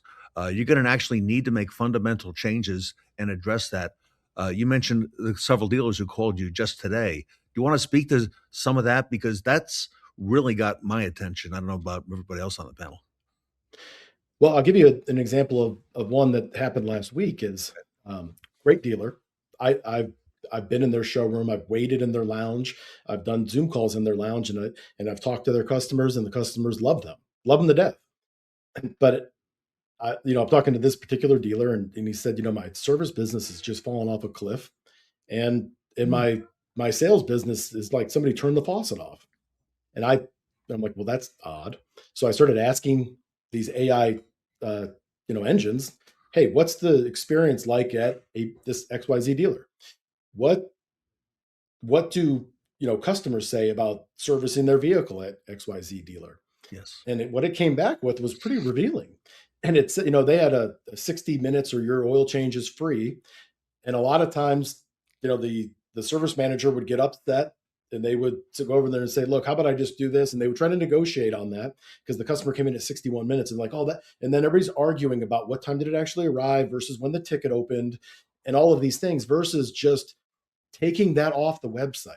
And what we found out in that particular case is that it was costing that dealer about $7,000 a month in unnecessary ad spend to overcome that kind of, like a parachute on their back because it didn't need to be done. So just as important as doing the right thing, that dealer does the right things, but sometimes, they're just not as efficient as they need to be. They need to not make claims that they can't back up with receipts because AI is asking for receipts on every single thing that it does. And as it's looking at Reddit, Dealer Rater, all these other third-party user-generated, they call it UGC sites, if those things aren't synchronous, then it's saying, you know what, you can't trust them, which also means if you can't trust them, that must affect the experience. And they must not be experts because amateurs make those mistakes, not experts. So then you start affecting the Google algorithm adversely. And the most notable thing that's changed, Steve Greenfield said this recently, is there's only one answer to these searches. It's not like where you've got 6 blue links anymore and you can buy your way up to the top. ChatGPT or Gemini is just offering you one answer, and it's offering you the answer based on what it feels the most comfortable recommending to its friends, users. And if it doesn't think you're going to do what you say you're going to do, it won't recommend you as the source for that, for maintenance, for oil changes, for tires. It's going to recommend the most frictionless solution, one answer for the user on their end. So everybody needs to figure out what's driving those answers, and what's driving it is experience, expertise, authoritativeness, and trustworthiness. So we're finally in a world that's much different than the world we've been in, where you could just buy your way out of it. And that's no longer the case. Sarah, the world has changed. It has, Ted. And Brian, as you're talking about this, you mentioned the 60 minutes or less, or your oil change is free. It brings up an interesting thought, which, a lot of times there's also been this kind of double-edged sword dealers are reckoning with, which is, the OEMs sometimes launching these kind of initiatives and programs. There was one manufacturer that had a 45-minute or less oil change initiative some years ago and was putting that onto dealers' websites. And again, maybe the service director wasn't paying attention to that, but it was something that the manufacturer was overriding in those instances. So Brian, what I'm hearing is, we have service directors, we have used car managers, we have so many different retail positions listening to this. Does managing this create a new position in a dealership? Well, that's a great question. The answer to that is yes, I think that it's where the BDC managers, marketing, e-commerce directors merge. I think that the org chart of the future looks different than it does today. This is a perfect example of everybody saying, well, AI is going to eliminate people, it's going to eliminate jobs, and you're just going to have a bunch of robots running around. They saw that recently with radiology and radiologists, and they thought, okay, now you're going to be able to do radiology with AI, and it's going to eliminate the radiologist position. You don't need it anymore. And the opposite occurred. X-rays, I think they've quadrupled. But now you have the need for radiologists has actually gone up because it's been able to, amplify what's able to be done with radiology and X-rays. Now you need more people to interpret them because they're getting done at such a high rate. And I think that's a great example of what you're going to see in automotive retail. But to your point, Sarah, that's a great question. You're going to need some sort of air traffic controller to drive this stuff. And then here's what, probably back half of 2026, but definitely into 2027, what you're going to see is what they call fine tuning. And fine tuning is, okay, so now I've got an AI model. Great. Everybody gets it out of the box. They think it's ready to go. And that's not the case. So every single time that it messes up, no differently with people. Okay, so it messed up. You got an upset customer.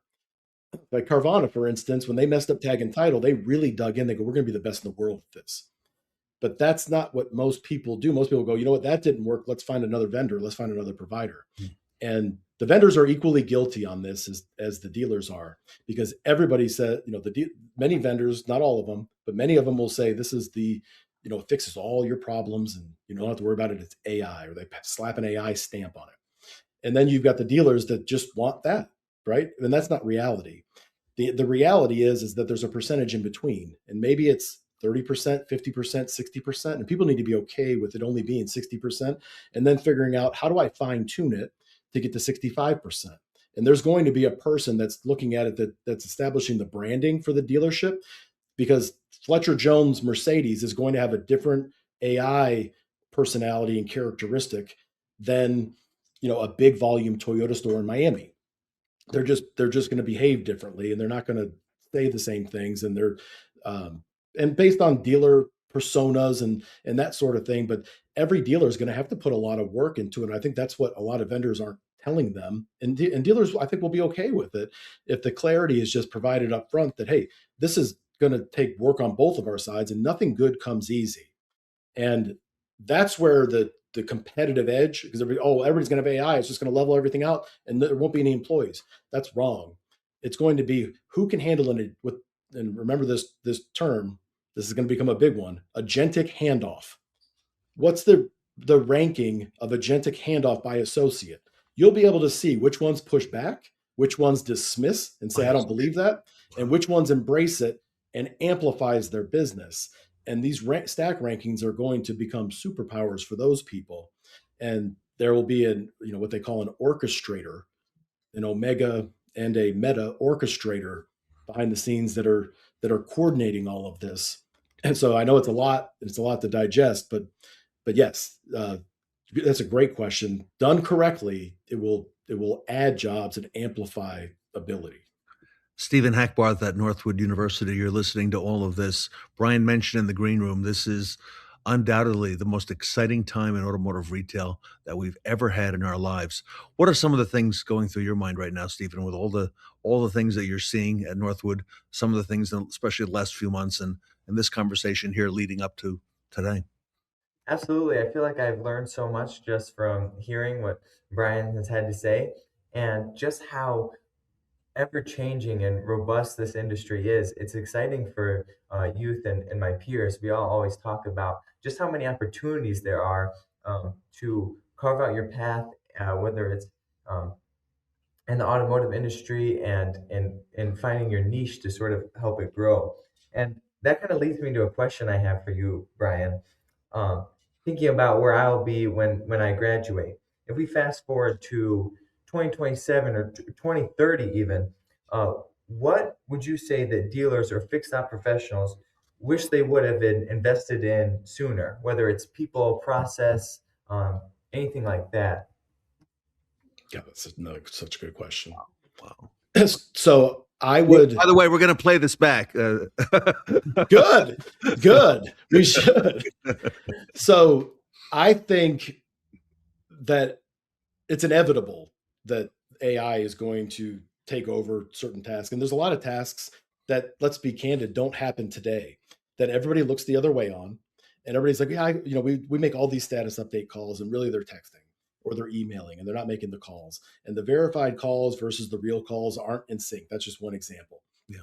And there's all these inefficiencies throughout. And people cling, and it happens in every industry, not just the car business, but they cling to these old, I call them folklore and fairy tales of the way things are supposed to be versus the reality of the way they are.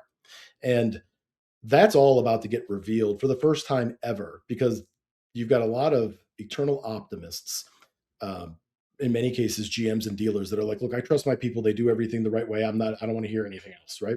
And the employees, not because they're malicious, because they want to please their leaders, they tell them what they want to hear.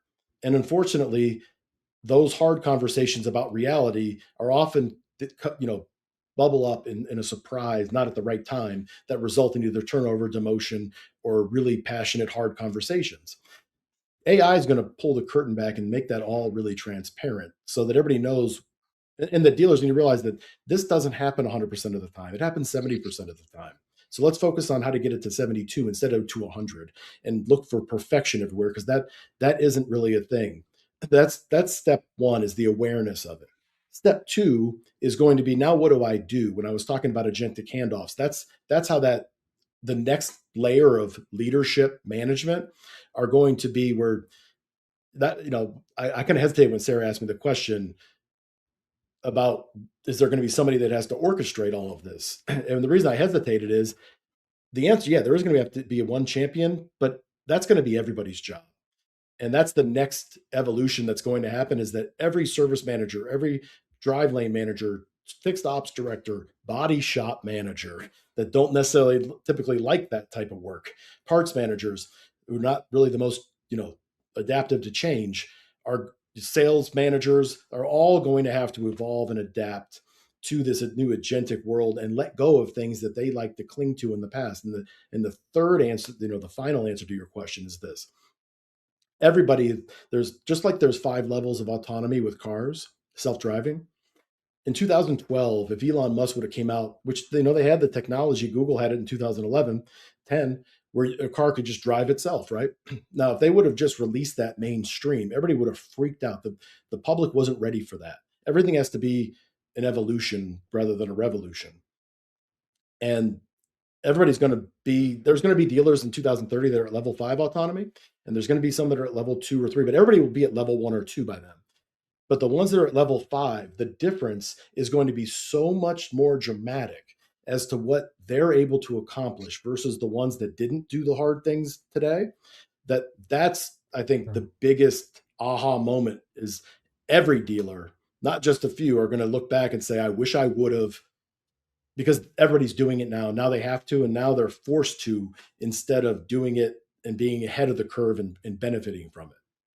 That's such a fantastic point. Thank you. That's strong. Answer my question perfectly. Thank you so much. Brian, next week is the NADA show in Las Vegas. Sarah and Stephen and we will be out there with the Fixed Ops Roundtable. I know you'll be there, Cars Commerce as well. A lot of our audience is going. This is an opportunity maybe to reveal a little bit of what's behind the curtain at Cars Commerce, because I know I have heard that you've got some big announcements coming up, and I'm wondering if you could share any of those with us here today.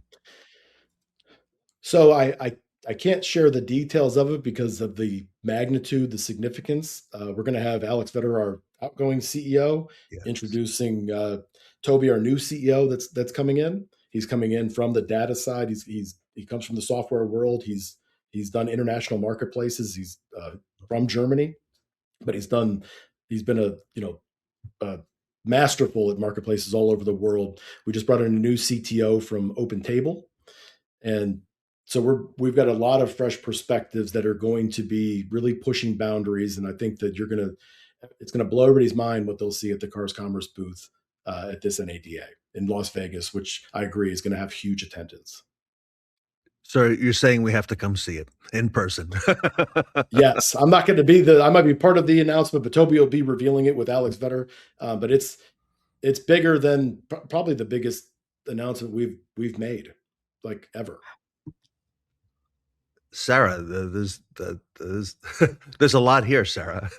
There is, and Brian, it's going to be exciting to see you, and for our audience that's listening today, if this announcement, if they're not able to make it out to NADA, when can we anticipate releasing this? Will there be something on the website that's coming up as well? Oh, there'll be something on the website. They won't have to look for it. It'll be they'll know it the moment it happens. Oh, wow. Okay. All right. Very good. Excellent. Right. Stephen Hackbarth, you see how all this gets done now, right? So yeah. Lots to be excited about. This is very much looking forward to being out there and seeing what Cars Commerce has to offer there. It's going to be very exciting. Stephen, is this your first NADA show? Yes, this is my first NADA show. So I am really pumped up to be able to see more from the industry. And, every single day I'm learning more about it. And sort of opening up this whole world that I get to explore. So I'm very excited and very grateful. Brian, great time for young people to get into the automotive industry. No, future's so bright. There's never been a better time to be in the car business. There's so much explosive growth happening. And I think that if there's one thing, just having these conversations that it keeps reminding me is that whatever you were doing a year ago, because of this technology change and the amount of disruption, just like what happened to the internet in the early 2000s, what you were doing has nothing to do with what you'll be doing a year from now. If you want to disrupt your business in ways never before, you want to seriously grow, there's a huge transformation in a wealth exchange with dealers that's about to occur for anybody who wants to go and grab it and wants to be aggressive and go after it in a big way. You're not limited in terms of supply and all of these other things. You're only limited by what you can imagine and how well you can execute AI. All right. We'll have to leave it there. Brian Kramer, everybody. Cars Commerce. Sarah does not disappoint, and great to have Brian on the roundtable with us. Thanks for having me. It's always a blast with you guys. All right. Brian Kramer, everybody, from Cars Commerce, here with us today at the Fixed Ops Roundtable.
If your service lane's lost its groove, you need Frog Data at NADA 2026. Come experience fixed ops velocity and fixed ops mojo.